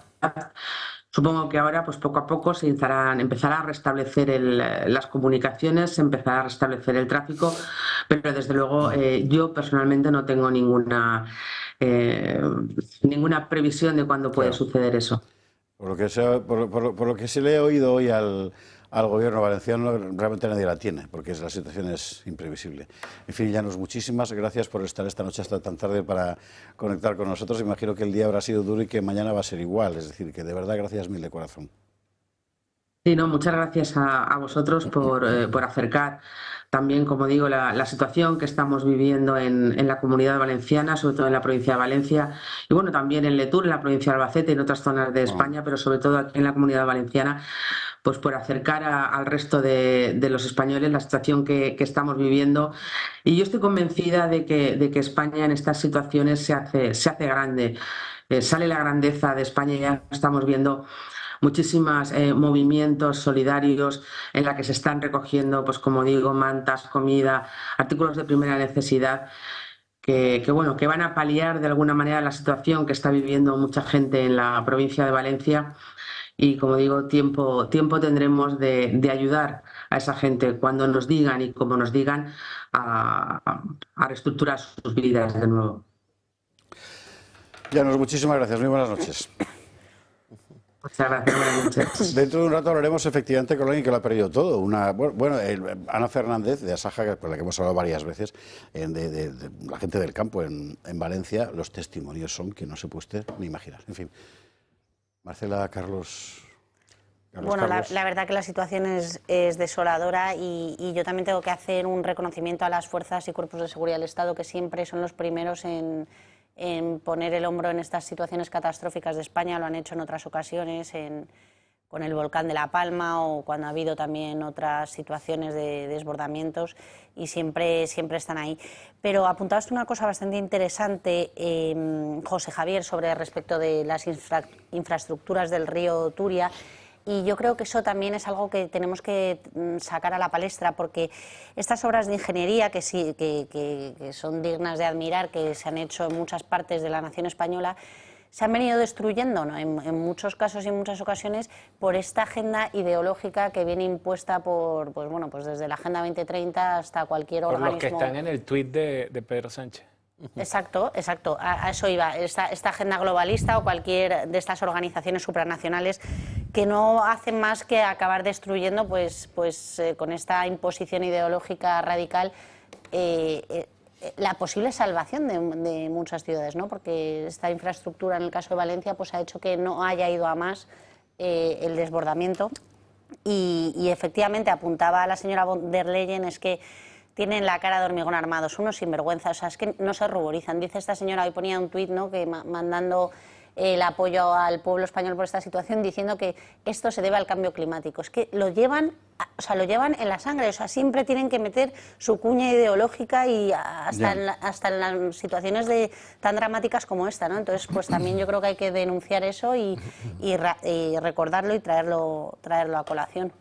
Bueno, habría que traer a colación que el gobierno de Pedro Sánchez ha destinado 2.500, tiene, mejor dicho, un plan para destinar 2.500 millones de euros de aquí al 2030 para el desmontaje de estructuras fluviales, presas, azudes, etcétera, etcétera, y que el año pasado España lideró la eliminación de barreras fluviales en toda Europa con creo que son 108 barreras fluviales de distinto tipo, de distinta dimensión, eliminadas, que son prácticamente la mitad de todas las eliminadas en el continente europeo. Es cierto que de todas esas que se han eliminado, solo una pequeña parte se han eliminado en la Comunidad Valenciana, hay muchas en el norte de España, unas cuantas en Aragón, en Andalucía, pero no es menos cierto que ese es el planteamiento y ese es el objetivo, que los ríos fluyan libremente. Bueno, pues es que cuando los ríos fluyen libremente, a veces los ríos fluyen de manera caprichosa y de manera asesina. Pero mira, aquí tenemos a von der Leyen intentando convencernos de que la culpa de todo esto la tiene el tubo de escape de mi Citroën Exara Diesel, ¿no? Pues eso es un planteamiento absolutamente ideológico y absolutamente insostenible. Son borregos, porque un río puede fluir libremente cuando tú no has hecho una ciudad alrededor, si esto se hace desde los romanos, o desde antes. O sea, es que son una cosa que no... elegir entre tratar de domesticar la naturaleza y apartarme de la naturaleza, entre tratar de domesticar el río y poner la ciudad al lado del río y dejar que el río fluya y poner la ciudad ahí arriba, en lo alto del Everest, pues casi prefiero la primera de las opciones. No, pero toda la vida se ha hecho eso en la historia de la humanidad. La naturaleza, y aprovecharse de los recursos naturales del ser humano. Efectivamente. Le cuento... perdón, iba a decir, bueno, que en cualquiera de los casos siempre se puede ser más miserable, y ahí tienes a Rufián, ¿no?, con esa frase que has citado. Bueno, mis condolencias... Como siempre, pero vamos al turrón. Al turrón es que le voy a dar cera al gobierno valenciano por esto, pues por aquello, y a las empresas capitalistas con cara de preocupado y no por los damnificados de la Dana. Tenía cara de preocupado. Ojo que está contando la Guardia Civil, lo cuenta Levante en este momento, el diario Levante, que ha empezado el saqueo de comercios en lugares como Bonaire y Aldaya. Ahora, los próximos días pueden ser lo mejor y lo tremendos. En materia de alerta, lo que cuentan es que las alertas nos llegaron al móvil hasta las 6 de la tarde, cuando la alerta roja ya estaba decretada desde las 2. Y que mucha gente se fue viendo lo que había, se fue a su casa antes, ¿verdad? Porque si no les hubiera pillado en la carretera, ¿no? En fin, ahora mismo, concretamente en un polideportivo de Torrente, hay un testimonio de una persona que está allá ayudando, muchas familias con fallecidos, en fin, un horror. Un horror. Carlos, quería hablar, tenemos enseguida a Ana. Vale, sí, muy rápido. Yo creo que Rufián tenía razón en este caso, y creo que efectivamente aquí hay responsabilidades políticas, porque no solamente, es decir, hemos dedicado muchos millones de dinero público a destruir una parte de la infraestructura hídrica de España, en función de esa agenda asesina que pretende la destrucción de nuestro país y de nuestras cosechas, de nuestras posibilidades de vida, sino que además tenemos una responsabilidad política, es decir, entre otras cosas, porque tenemos una cantidad tan desaforada de políticos, es decir, a los que estamos pagando en capas como si fuesen un pastel o un pastel de carne con diversas capas, es decir, que sirven para nada. Es decir, hay que tener en cuenta, por ejemplo, que este señor, el presidente del gobierno, cuando dice que va a estar dispuesto a conseguir que todo vuelva a la normalidad, sí, como en La Palma, ¿no? Es decir, que efectivamente prometió y un año y medio después, aquí seguimos, ¿no? Es decir, siguen todavía los de La Palma viviendo en donde pueden. Es decir, y en este sentido también hay que recordar que esto no es una cuestión, una maldición bíblica, que hace aproximadamente el jueves de la semana pasada hubo meteorólogos que ya decían hay la posibilidad de una dana peligrosa en los próximos días en la Comunidad Valenciana, con este resultado. Y además tenemos una cantidad de recursos que destinamos a cuestiones políticas, a cuestiones de tonterías, y sin embargo, de la vida de las personas, y vamos a llegar probablemente a los 100 fallecidos. Yo creo que esos 100 fallecidos necesitan tener un responsable político que realmente se haga responsable de todo este desastre. Porque esto no es una maldición bíblica de repente, has pasado no sé qué. En el año 57 hubo una riada tremenda en esta misma zona, como consecuencia hubo toda una serie de obras públicas que impidieron que hubiera cosas de tal magnitud en los años siguientes. ¿Qué es lo que ha sucedido? Que ahora tenemos unos políticos que un político sobre político sobre político se suman inutilidades y desde luego lo pagan estas 100 personas y todas sus familias, ¿no? Brevemente, Pedro, que nos vamos a Valencia. Yo apunto para otro lado y es que hay dos cosas con las que un buque de guerra no puede zarpar sin ellas.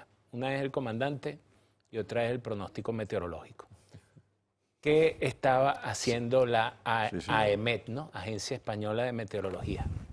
Pues aquí es donde hay una polémica interesante, porque, perdóname el término interesante, me refiero a que, por una parte ellos dicen, nosotros habíamos anunciado las lluvias, no podíamos prever lo que iba a pasar después.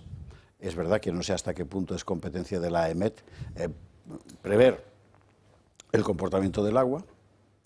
Luego está la cuestión de cuando empiezan las alertas por parte del gobierno valenciano. El gobierno valenciano dice que ellos, según van activando la AEMET, la alerta, ellos automáticamente la reproducen, y aquí es donde seguramente habrá polémica en los próximos días. La AEMET sin duda no puede predecir el curso de las aguas. Lo que sí puede estimar, no con una bola de cristal, pero sí puede estimar la cantidad que cae. La cantidad de agua. Y ahí es donde ha habido el problema. En fin, bueno, vamos a seguir contando todo lo que vayamos recibiendo como información. Antes, a pie de campo, Ana Fernández, muy buenas noches.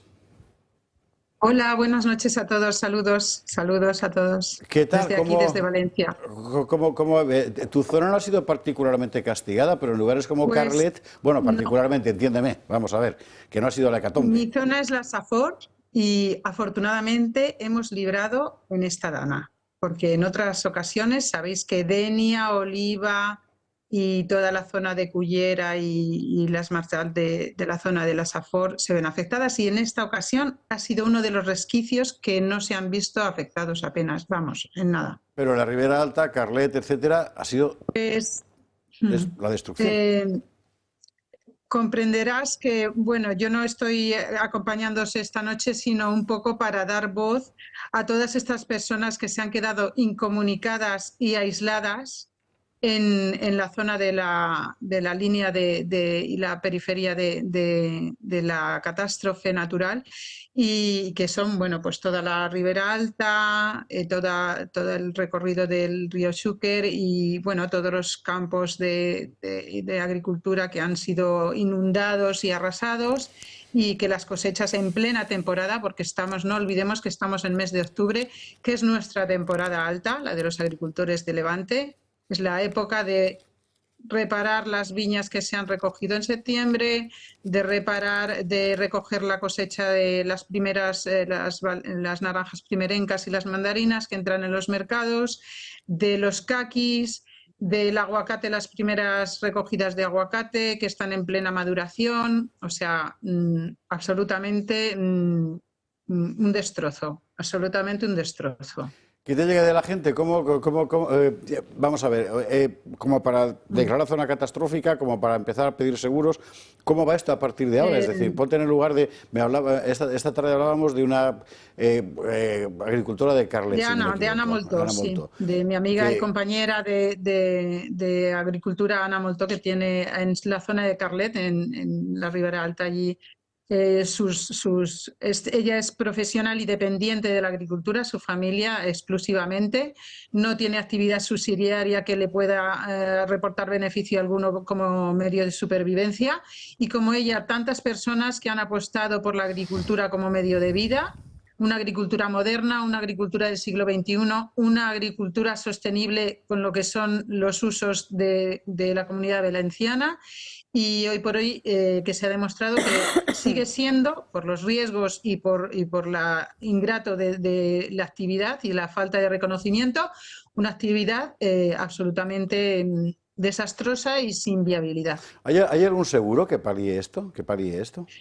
Bueno, pues las catástrofes naturales, los seguros no los cubren. Las familias del ámbito rural están descapitalizadas, no ya en la Comunidad Valenciana, de la cual formo parte hoy por hoy, sino de toda España. Las familias que se dedican al campo como actividad primaria y exclusiva están descapitalizadas hoy por hoy, porque les cuesta tanto la inversión para el mantenimiento de los campos y las producciones, que es que los seguros, por mucha cantidad que te pueda asegurar una compañía, no alcanzan ni una mínima parte del valor de pérdidas y de inversión que supone mantener el estatus de producción. Ninguno. Qué barbaridad. Y si lo hay, que aparezca, por favor, que aparezca en televisión y lo digan. Pero yo creo que, vamos, a día de hoy no hay.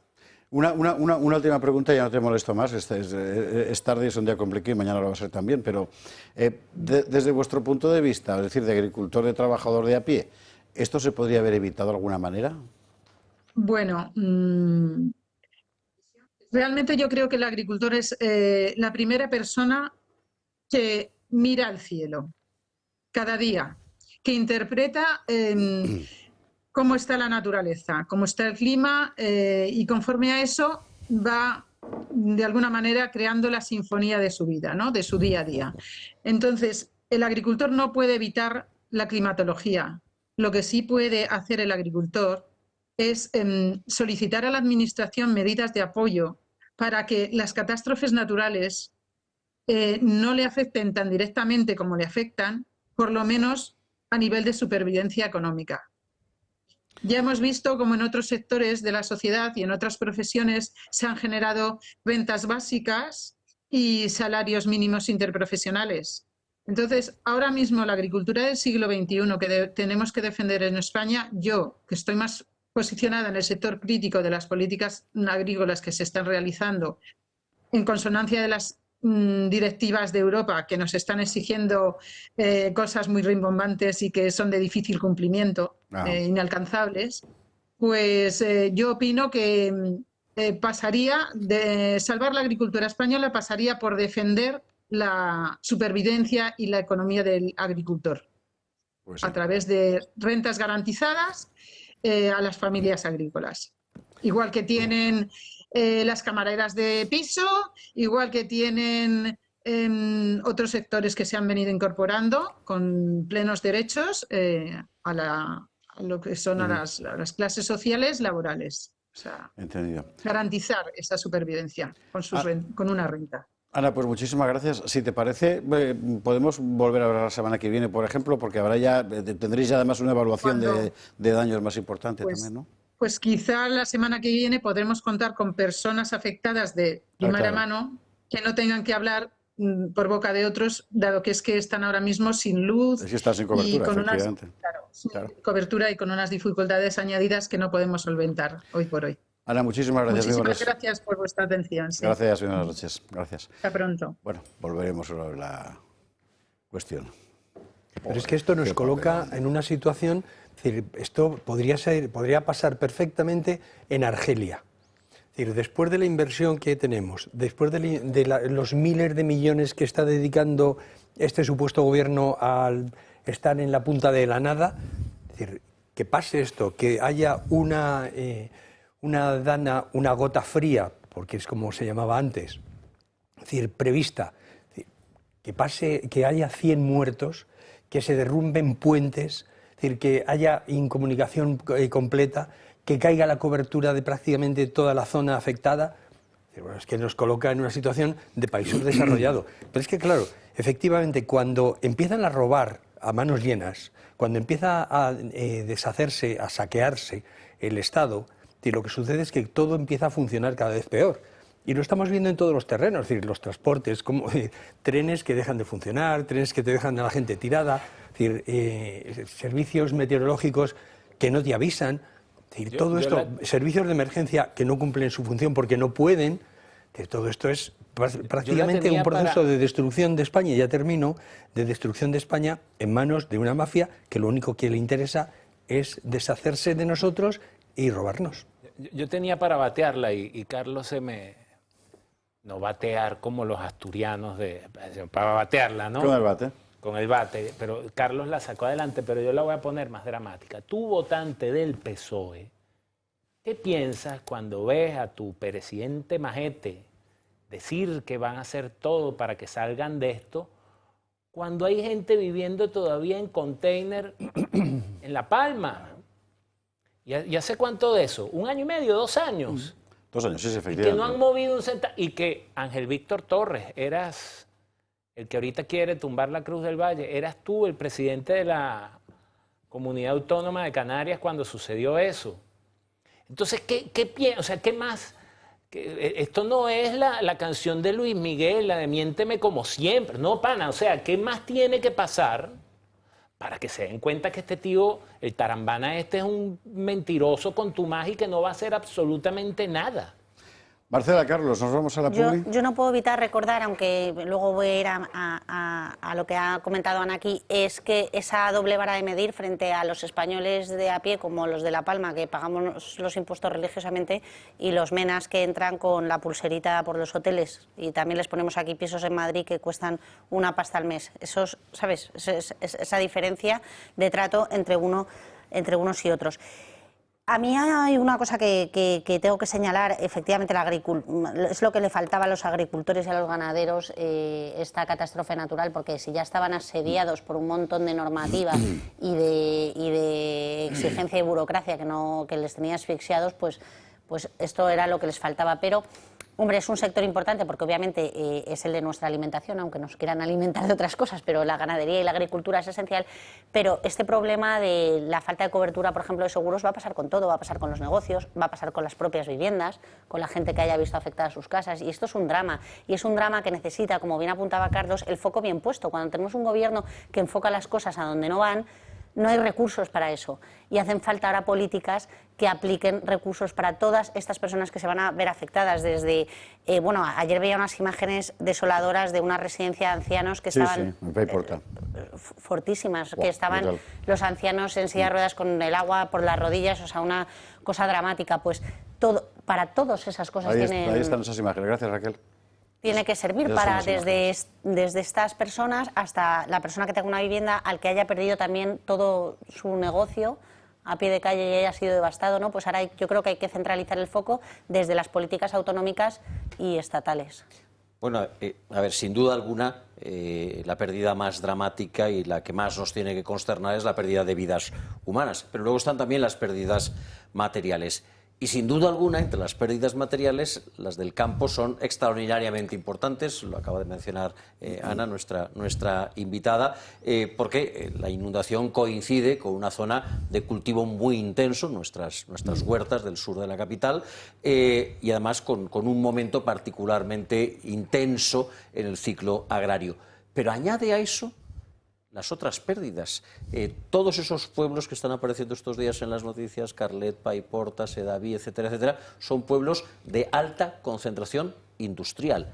Cada uno de esos pueblos tiene sus huertas, pero cada uno de esos pueblos tiene sus polígonos industriales, por no mencionar la Ford, que está en Almusafes. La zona industrial Cheste, de Carlet está devastada. Todos esos son polígonos industriales de extraordinaria importancia, centros comerciales. Hemos visto las imágenes del IKEA de Alfafar, donde todos hemos comprado alguna silla o alguna mesa o algún cubierto, completamente inundados. Las pérdidas van a ser brutales cuando los empresarios, cuando los trabajadores puedan volver a sus fábricas, a sus empresas y abran la puerta y se encuentren con el panorama y empiezan a sacar números, las pérdidas van a ser brutales, repito, en un sector como el de la industria valenciana, en particular como el de la automoción, particularmente castigado en los últimos años. Añadiré a eso las pérdidas en infraestructuras, ferrocarriles, carreteras, puentes que han caído, y el panorama va a ser muy difícil de levantar.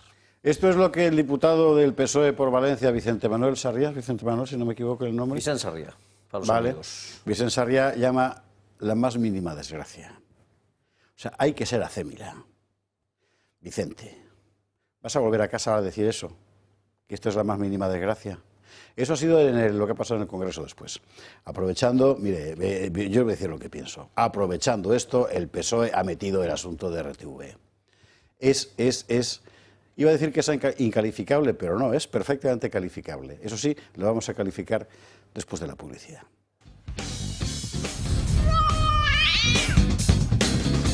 ...23:30, 22:30 en Canarias... ...vamos inmediatamente a lo que pasó en el Congreso hoy... ...donde evidentemente todo estaba... ...vamos a ver, había sesión de control al gobierno... ...por una parte... ...por otro lado, todo el mundo, esperemos que sí... ...compungido por lo que estaba pasando... le cuento lo fundamental, ahora Carlos Flores, que estaba allí, nos dará más detalle. El PP pedía un minuto de silencio, si no me equivoco. Perdón.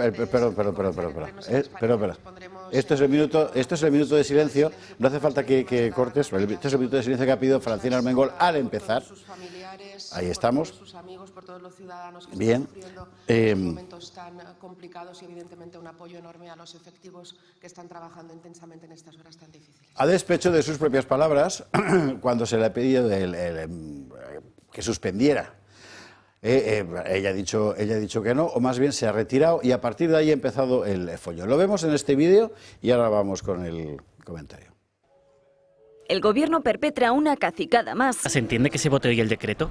Con toda la oposición en contra. El Partido Socialista ha decidido mantener el pleno urgente para validar la renovación del Consejo de Radiotelevisión Española, a pesar de que a consecuencia de la DANA, la sesión de control al gobierno quedase suspendida, también las comisiones y las votaciones pendientes del día anterior. A las 9 de la mañana daba comienzo el pleno y solo el Partido Popular pedía su aplazamiento. Créame que no entiendo por qué ustedes, dos vicepresidentas, sus partidos controlan la mesa de este Congreso, no han pedido que se suspenda este control para poder ir a trabajar. Créanme que no lo entiendo. Por una cuestión de orden, yo creo que hoy no procede debate de este tipo en este pleno y creo que lo ideal sería que reúna a la Junta de Portavoces y que todos conjuntamente decidamos suspender esta sesión plenaria. Estamos de acuerdo en que podamos hacer una reflexión sobre que no es el momento de la confrontación política en el tono en el que lo estamos teniendo. Por lo tanto, podemos hablar de suspender el pleno de control. Para el Partido Socialista, la actividad legislativa debía continuar. Solo se suspendía la sesión de control al gobierno, pero no el pleno para repartirse entre el PSOE, Sumar y el resto de sus socios el control de la televisión pública. Se ha suspendido el pleno en el que, desgraciadamente, damos la imagen de gallinero, de bronca permanente, que es el pleno de control. No conozco ninguna empresa que haya suspendido hoy su actividad más que las directamente afectadas. Nuestro trabajo es legislar, que es lo que hemos hecho. Y decisión la de mantener la votación, que ha sido recibida entre duras críticas por parte de Feijóo. No entiendo el respeto selectivo a las víctimas. Esta actitud es despreciable. El pleno de control de Radio Televisión Española se ha mantenido. La principal prioridad del Gobierno es el intento de control de los medios públicos.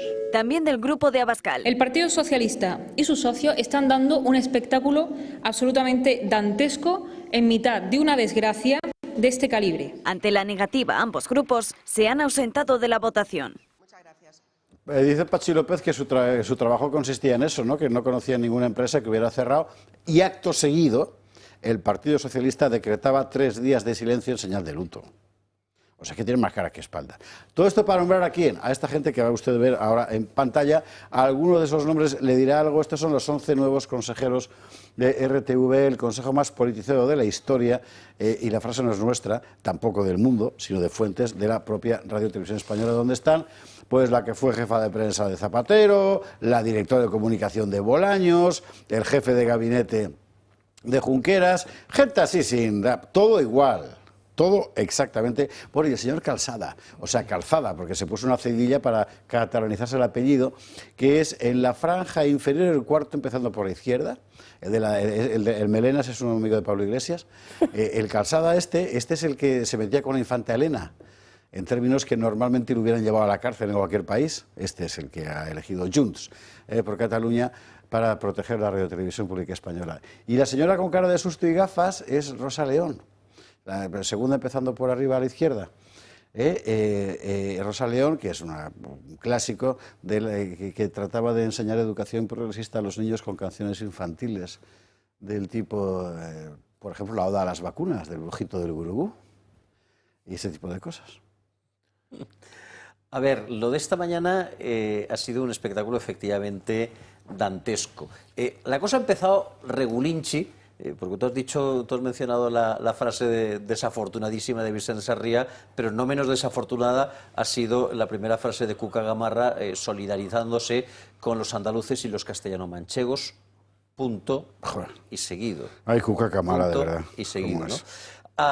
Pero lo más dantesco es la novatada de Tellado. La novatada de Tellado. Es decir, Tellado se levanta para decir, suspendamos la sesión, y le coge el testigo desde la otra parte del hemiciclo, nuestro amigo Pachi López, diciendo, vale, de acuerdo, suspendamos la sesión de control. De hecho, cuando está hablando Pachi, suspendamos la sesión de cuando control. está hablando Pachi, suena una voz, no sé si vuestra o del PP, que dice, ahí está la trampa, ahí está la trampa. Sonaba, porque estaban viendo claramente de lo que efectivamente, lo que venía. Pero tío, vaya novatada, novatada. O te comprometes en el propio hemiciclo, delante de todos los españoles, a suspender todo, o sigues con la sesión de control. Porque lo que al gobierno le interesaba, evidentemente, era evitarse la sesión de control, que, en fin, tampoco es que vaya a caer el Ejecutivo, pero siempre resulta molesta e incómoda, pero seguir con la otra sesión, que es donde estaba el BIF, que era la renovación del Consejo de Radio y Televisión Española.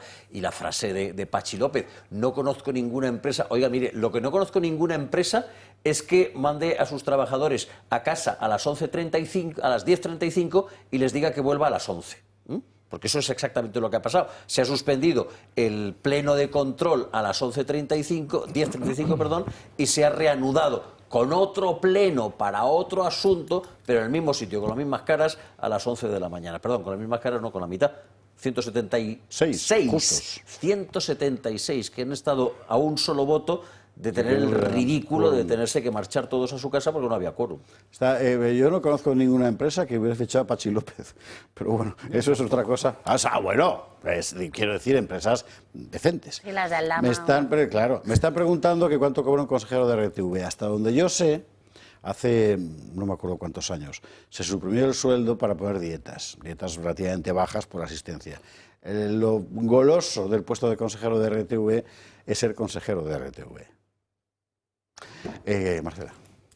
Bueno, lo que ha sucedido hoy en el Congreso es una consumación del régimen tirano que tenemos en el Gobierno. Es que no nos damos cuenta, yo lo insisto muchísimo, porque no nos damos cuenta que esto no va a ser de la noche a la mañana, que es poco a poco. Y lo que ha pasado hoy es una indecencia del régimen dictatorial sanchista que tenemos, que es que torticeramente suspende la sesión de control, como bien ha explicado Carlos, para que nadie le controle, que da igual porque tampoco contesta lo que le pregunta la oposición, para después aprobar por decreto ley y con urgencia meter sus tentáculos en Radio y Televisión Española. ¿Para qué?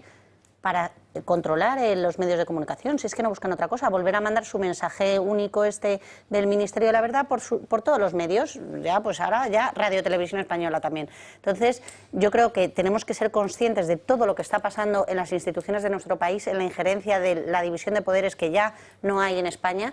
Y la vergüenza de hoy con lo que ha pasado, con la catástrofe que ha pasado en Valencia y otras provincias de España, es lamentable que se haya permitido esto. Déjame que añada solo un pequeño detalle. Es que no había ninguna necesidad y ninguna prisa. El decreto ley se tiene que comprar. Pero estábamos Carlos, ninguna necesidad. Claro que tienen necesidad y prisa, las dos cosas, sí, para seguir contando su mensajito en una de las cadenas que más ven los españoles y pagada por todos los españoles. Y estábamos en plazo para convalidar, lo podíamos haber convocado la semana que viene y se habría convalidado igual. Pero lo que pasa es que este gobierno no sabe lo que va a pasar mañana. Tienen prisa y necesidad porque cada vez que esta señora sale un nuevo caso tienen que contar otra cosa. Es que además hasta la catástrofe natural les viene bien.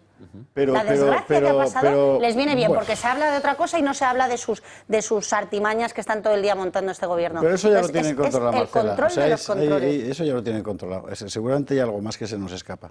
No, porque si seguro no, no, o sea, la siempre reunión no hay Gómez de Celis, Bolaños, o sea, a lo mejor de cada casa, Patxi López y tal, allí, además haciéndose escuchitas, a ver, eso huele. En fin, bueno, ¿qué Carlos Astiz, Pedro? A ver, yo es que creo que esto es una demostración más de que el supuesto Parlamento que tenemos sirve para hacer el papel del puñetín por parte de la oposición. Yo creo que es indudable que les tiene tomada la medida y se ríen directamente de ellos. El gobierno y sus aliados se ríen del conjunto de los españoles y, por supuesto, se ríe de la oposición. La única salida real ante esto hubiera sido inmediatamente renunciar a estar en el Parlamento hasta que no haya realmente una discusión seria sobre la sesión de control o sobre Radio y Televisión Española, y en su caso añadido la petición por parte del Partido Popular, de Vox y de toda la oposición de eliminar, de dejar fuera de los presupuestos del Estado a Radio y Televisión Española. Es decir, Radio y Televisión Española hoy no es más que la caja de resonancia de un gobierno dictatorial, de un gobierno mafioso, y en consecuencia nos sobra a todos los españoles. Por favor, hay que disolver Televisión Española, hay que cerrarla, porque no necesitamos realmente otras animadoras de Pedro Sánchez. Ya tenemos suficientes con lo que nos cuentan los medios de comunicación que ella controla, que son prácticamente todos. Y en este sentido me parece que además los españoles tienen que empezar ya a darse cuenta de que estamos en un régimen que efectivamente cada vez es más claro, es más evidente, lo hemos visto aquí multitud de veces, cómo realmente la separación de poderes, que es la esencia de la democracia, ya no existe en España. ¿Qué estamos? En una dictadura, en una dictablanda por ahora, en la que hasta que dentro de poco ya se sientan suficientemente fuertes y suficientemente capaces de meternos a los que disentimos en la cárcel. Tú siempre dando ideas. Pedro, terminamos temas, nos vamos a la última pausa y luego abundamos en esto. Yo nunca fui plaza de una fragata, ¿no? Siempre estuve entre transportes y buques de guardacosta, pero las prácticas de guerra antisubmarina y guerra antiaérea se hacían en la fragata. ¿En qué estás pensando exactamente? Voy a una anécdota rápido. Estábamos en una línea de tiro a bordo de una fragata, había que era un desembarco nocturno de infantería, había que dar iluminación y fuego con el Breda 127-64 en la costa. Y estaba yo de guardia de puente y hubo uno de los cohetes iluminantes, no salió y explotó hacia adentro, quemando la sala de radio auxiliar. Entonces se toca rol de incendio, el comandante sube al puente y el oficial de puente, que era Clemente Rolas, le dice: mi comandante, vamos a salir de la línea de tiro, era un ejercicio, vamos a salir de la línea de tiro para atender El comandante, que era un excelente oficial, llegó al almirante y luego Chávez lo purgó, Óscar Betancourt Patiño le dice: negativo. En guerra no vamos a poder salir de la línea de tiro. Entonces, yo, por supuesto, Óscar Betancourt Patiño, Pedro Sánchez estará condenado a lamerle las botas toda la vida a un individuo de la tenacidad y del temple de Óscar Betancourt Patiño. Pero lo que quiero decir es que Pedro Sánchez, en efecto, está en guerra. Ah, por supuesto. O sea, él está en guerra. O sea, él tiene su tripulación en rol de combate. No, que negativo, me aprueban esa broma. Y él no se va a bajar de eso porque sabe que de eso depende su supervivencia. Y la oposición, no sé, está en qué, le salpica, diputado, pero no sé en qué están. Yo debo confesar que a mí me cae bien Tellado. Pero a mí Tellado me recuerda al personaje de Op, ¿sabes? La película esta del viejito que viaja a las cataratas con los globos. Pero no el viejito, sino el Boy Scout, el niño que va con él. Se refiere a Up. Exacto. Es el viejito que va allá al Salto Ángel con los globos y se lleva a la casa. A mí Tellado me parece el chico un poquito, ¿verdad? Muy entusiasta y tal, y broma, la mochila y eso. Plagado de inocencia. Entonces, mientras haya personajes plagados de inocencia y Pedro Sánchez esté en guerra, mientras no se le monte un asedio, él va a seguir en la Moncloa. Esto es la guerra. Mire que Pedroso no lo sabía, espero. Es la frase con la que yo le he mandado hoy a Julio Ariza una información cuando empezaba a superponerse, por una parte, todo lo que hemos estado contando, que ahora volveremos con ello, de la intervención del Marlaska en la policía para controlar las investigaciones judiciales de la policía, la apertura de 2 salas nuevas de fiscalía contra el criterio de todo el mundo por parte del fiscal general del Estado y hoy el registro del despacho del fiscal general del Estado por la Guardia Civil. Es la guerra. Es la guerra. Y no lo está haciendo la oposición, me da la impresión. Publi, y a la vuelta lo vemos.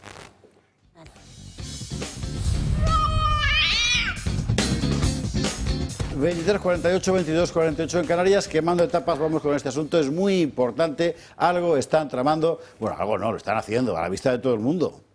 Y ojo, porque al final hemos empezado el programa hablando de la comparación con Venezuela, y mire usted por dónde, informe Gutiérrez. El gobierno se ve acorralado por su propia corrupción. Las investigaciones judiciales asfixian a Sánchez y este ha optado por intervenirlas. En primer lugar, el Ejecutivo ha impulsado una reforma que permite a Marlaska seleccionar a dedo a los agentes que actuarán como policías judiciales, que son aquellos que investigan los casos a petición del juez y que por lo tanto responden ante él, en lugar de ante el Ministerio del Interior. Tratan casos como la corrupción, por ejemplo. Gracias al gobierno ya no se requiere el concurso de méritos específicos arbitrado por un órgano colegiado para acceder a este puesto. A partir de ahora se podrá acceder por el concurso de méritos general o por la libre designación, algo que no especifica la reforma, lo cual permite a Marlaska poner a sus afines al frente de las investigaciones. Esta modificación ha hecho estallar a los jueces, no solo por el posible control sobre los agentes, sino por la rebaja de cualificación requerida para acceder al puesto. Ya no es necesario demostrar los méritos específicos, sino que pesará más la ideología. Por otro lado está la maniobra de Bolaños que afecta a la Fiscalía. El gobierno crea 2 fiscalías de sala, una contra los delitos administrativos y otra contra los delitos económicos, pero estas nuevas ramas no dependerán de la ya existente Fiscalía Anticorrupción, sino que dependerán del propio fiscal general del Estado, del imputado por revelación de secretos Álvaro García Ortiz. Esto va, sin duda, a dotar de mayor especialización al trabajo que hace la Fiscalía en su rol de persecución del delito.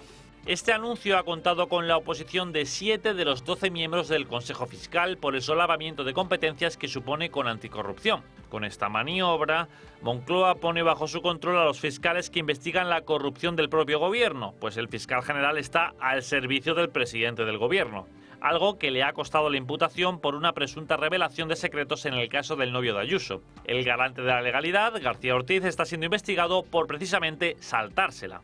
Ahora la Guardia Civil ha registrado el despacho del fiscal general y se ha incautado de sus dispositivos electrónicos en búsqueda de pruebas. Pero esto no es todo. El gobierno crea también la Autoridad Independiente de Protección del Informante. Poco tiene de independiente, ya que será Bolaños, ministro de Justicia, el que propondrá al presidente del nuevo ente, que será ratificado por la Comisión de Nombramientos del Congreso de los Diputados. Este organismo tiene como misión teórica incentivar a los ciudadanos a denunciar irregularidades. Sin embargo, parece difícil que Moncloa designe para el puesto a alguien que pueda denunciar la corrupción gubernamental. Esta triple maniobra va en consonancia con la ambición de Sánchez de controlar la justicia, algo que casi ha conseguido con la toma del Consejo General del Poder Judicial, con la ayuda del Partido Popular, y aunque no pertenece al Poder Judicial, también del Tribunal Constitucional, con la ayuda de los populares una vez más. El gobierno se lanza a la desesperada a frenar las investigaciones sobre su corrupción. Y esta acumulación de hechos está pasando asombrosamente desapercibida. Se está contando, pero siempre es una línea tercera, cuarta, al final pues siempre está el Dama, siempre está Begoña, siempre está algo. Pero esto es la cobertura del crimen. No, está con claridad la policía del partido, los jueces del partido, los fiscales del partido, de tal manera que controlemos todos aquellos eslabones que teníamos sueltos para seguir manteniendo el poder a toda costa. Yo creo que es justamente eso, es decir, es una demostración más de cómo la democracia española se ha deteriorado hasta el punto de que ya no se puede llamar tal cosa. Yo creo que esto es un ejemplo clarísimo. ¿Qué deberían hacer los partidos de la oposición si los hubiera?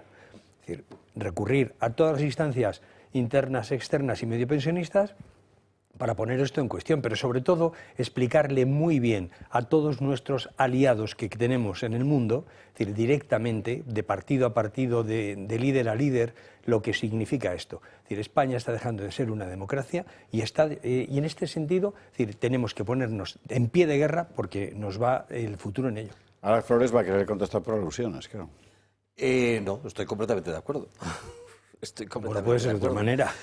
La colonización de las instituciones avanza pasito a pasito, no, avanza a paso decidido, casi diría que a paso militar. A velocidad de tanque. A velocidad de tanque y mira, avanza tan rápido que hay días como hoy, que caen dos en una misma jornada. Hay cosas que son muy evidentes y que por evidentes no se le presta atención. La primera, y lo que cuando yo te decía que estábamos empezando, que me siento como en casa, es que pasa de todo y pasando de todo no pasa nada. Y eso se ve todos los días. Ocurren 1000 cosas y no tienen consecuencias. Cada vez que decían, no, que nosotros llevamos Vox, y me parece estupendo, que llevamos los estados de alarma y fueron declarados inconstitucionales. No renunció ni el portero de la Moncloa, ¿no? Ni el tato, como dicen aquí. Otra cosa evidente, y requiere de decisiones políticas muy difíciles, es que el poder no es legitimado por el voto. El poder es legitimado por la obediencia. Lo sabe el padre que tiene un hijo, lo sabe el niño. El poder es legitimado por la obediencia. ¿Qué ocurriría si todos los cargos públicos, desde los diputados hasta el último concejal, yo no conozco muy bien España, pero siempre cuando quieren hablar de un pueblo pequeño nombran Soria, hasta el último concejal de Soria renuncia? ¿Qué ocurriría? Que se quedarían los malos, ya te lo digo yo. Pero el tema es desconocer el poder a través de la desobediencia. Y no estoy hablando de... Es crear un vacío que obligue a esta gente a un repliegue. No sé, o sea, estoy lanzando... ¿Tienes hoy el ejemplo de eso? ¿Tienes hoy el ejemplo de eso? Nos hemos ido del hemiciclo 174 diputados y se han quedado 176 y se han aprobado por 176-0 la toma del control de Televisión Española. Sí, está bien, pero ustedes siguen siendo diputados, se han retirado del hemiciclo. El Parlamento puede funcionar sin los 351, ¿qué son? Bueno, puede funcionar con 176, que es lo que había. Y así todos los demás se vayan. Sí. Marcela. Estamos jodidos. Bueno, yo no puedo más que compartir lo que se ha dicho en una mesa, en esta mesa, y es que aquí hay una evidencia clarísima y es esta quiebra constante de nuestro Ejecutivo, de la división de poderes y de todas las bases fundamentales del Estado de Derecho. Yo quiero recordar una cosa y precisamente por eso el Ministerio de Marlaska es tan importante en esto, es que necesitan controlar al pueblo. Necesitan controlar al pueblo porque cuando el pueblo se levante, que eso pasará algún día, si ya tienen controlado todo a nivel desde la seguridad, los policías, los jueces, la división de poderes, etcétera, el pueblo nunca puede triunfar. Esto pasa en todas las dictaduras, pasa en Venezuela, aunque se han levantado muy valientemente, pero a ver qué resultado tiene enero, y pasa en Cuba, pasa lo mismo. Un pueblo no puede derrotar a un gobierno corrupto que ha llegado a tocar todas las instituciones, que tiene controlada la policía, que le tiene atemorizado, que le tiene en la miseria, que le tiene dominado. Eso es lo que va a pasar aquí. He hecho una lista un poco rápida mientras hablabais vosotros de todo lo que ha pasado en España, que la voy a decir súper rápido, en el último año. Han cambiado que el Código Penal con la malversación, es que se nos olvida, ¿vale? Pues que seguro que me dejo cosas. La malversación y los indultos. Han hecho una ley de amnistía no solo para todo el rollo de los catalanes, para ellos mismos, que lo vamos a ver cuando imputen a Begoña. El presidente del Gobierno retóricamente dice, ¿de quién depende de la Fiscalía? El fiscal está imputado, el Tribunal Constitucional controlado, una inmigración descontrolada. ¿Para qué? Para generar inseguridad y cambio social. Un asalto a la propiedad privada, pero no solo para que los jóvenes no podamos acceder a ella, sino dando barra libre a la ocupación y creando un mercado completamente desorbitado. Sí, totalmente. Control de las instituciones, control de la prensa, control de la educación, la censura, el señalamiento, la impunidad ante la corrupción. Todo esto lo ha hecho el Gobierno en menos de un año. Todo esto es lo que pasa en todos los regímenes dictatoriales conocidos en el mundo. Es que no nos enteramos. Todo esto y pasa poco a poco y el día que queramos mirar para atrás ya no tenemos la España que queríamos ni que deseamos. Efectivamente es esto, es decir, es precisamente estamos asistiendo ante la ausencia de líderes, porque no solamente tenemos una población sumisa, una población que está a por uvas, sino que tenemos unos líderes, es decir, en todos los terrenos, líderes económicos, líderes políticos, líderes militares, líderes culturales, que están haciendo dejación de responsabilidades, que no quieren enfrentarse a la evidencia de que estamos viviendo el inicio de una dictadura que va a terminar siendo sangrienta, sin duda. Pues así estamos. Y usted dirá, a ver, ¿den alguna esperanza? ¿Usted? Exacto. Nosotros, claro, porque hay una sociedad que sigue funcionando. La esperanza es votar a una oposición que haga oposición. Esa es la esperanza. Y que sigue levantándose. No, es que es muy importante. Y que hay que permanentemente le haga ver al prójimo lo que está pasando. Y esta es la obligación histórica que tenemos todos. Porque si las cosas fueran como la seda, pues yo seguramente no estaría diciendo este programa. Estaría dedicado, no sé, al mundo de los olivos, que me encanta, cosas así, ¿no? Leí ayer que 3 de cada 4 votantes del Partido Popular querrían una oposición más firme. Pedro Sánchez, deseo concedido. Sí, que dejen de votarles. Deseo concedido. Claro, la tienen si la saben identificar. En fin, lo cual, por cierto, nos devuelve la gran polémica de la semana pasada, recuerde usted, que en el ámbito de la derecha política y mediática fue precisamente hasta qué punto la oposición debe seguir colaborando institucionalmente con el gobierno. Es que es realmente el gran tema y cada semana que pasa hay más razones para decir que no. En fin, hay que marcharse ya. Últimos datos, 92 muertos en la Comunidad Valenciana, 3 más en Castilla-La Mancha y en Andalucía, 2 en Albacete, uno en Cuenca, otro en Málaga, ¿verdad?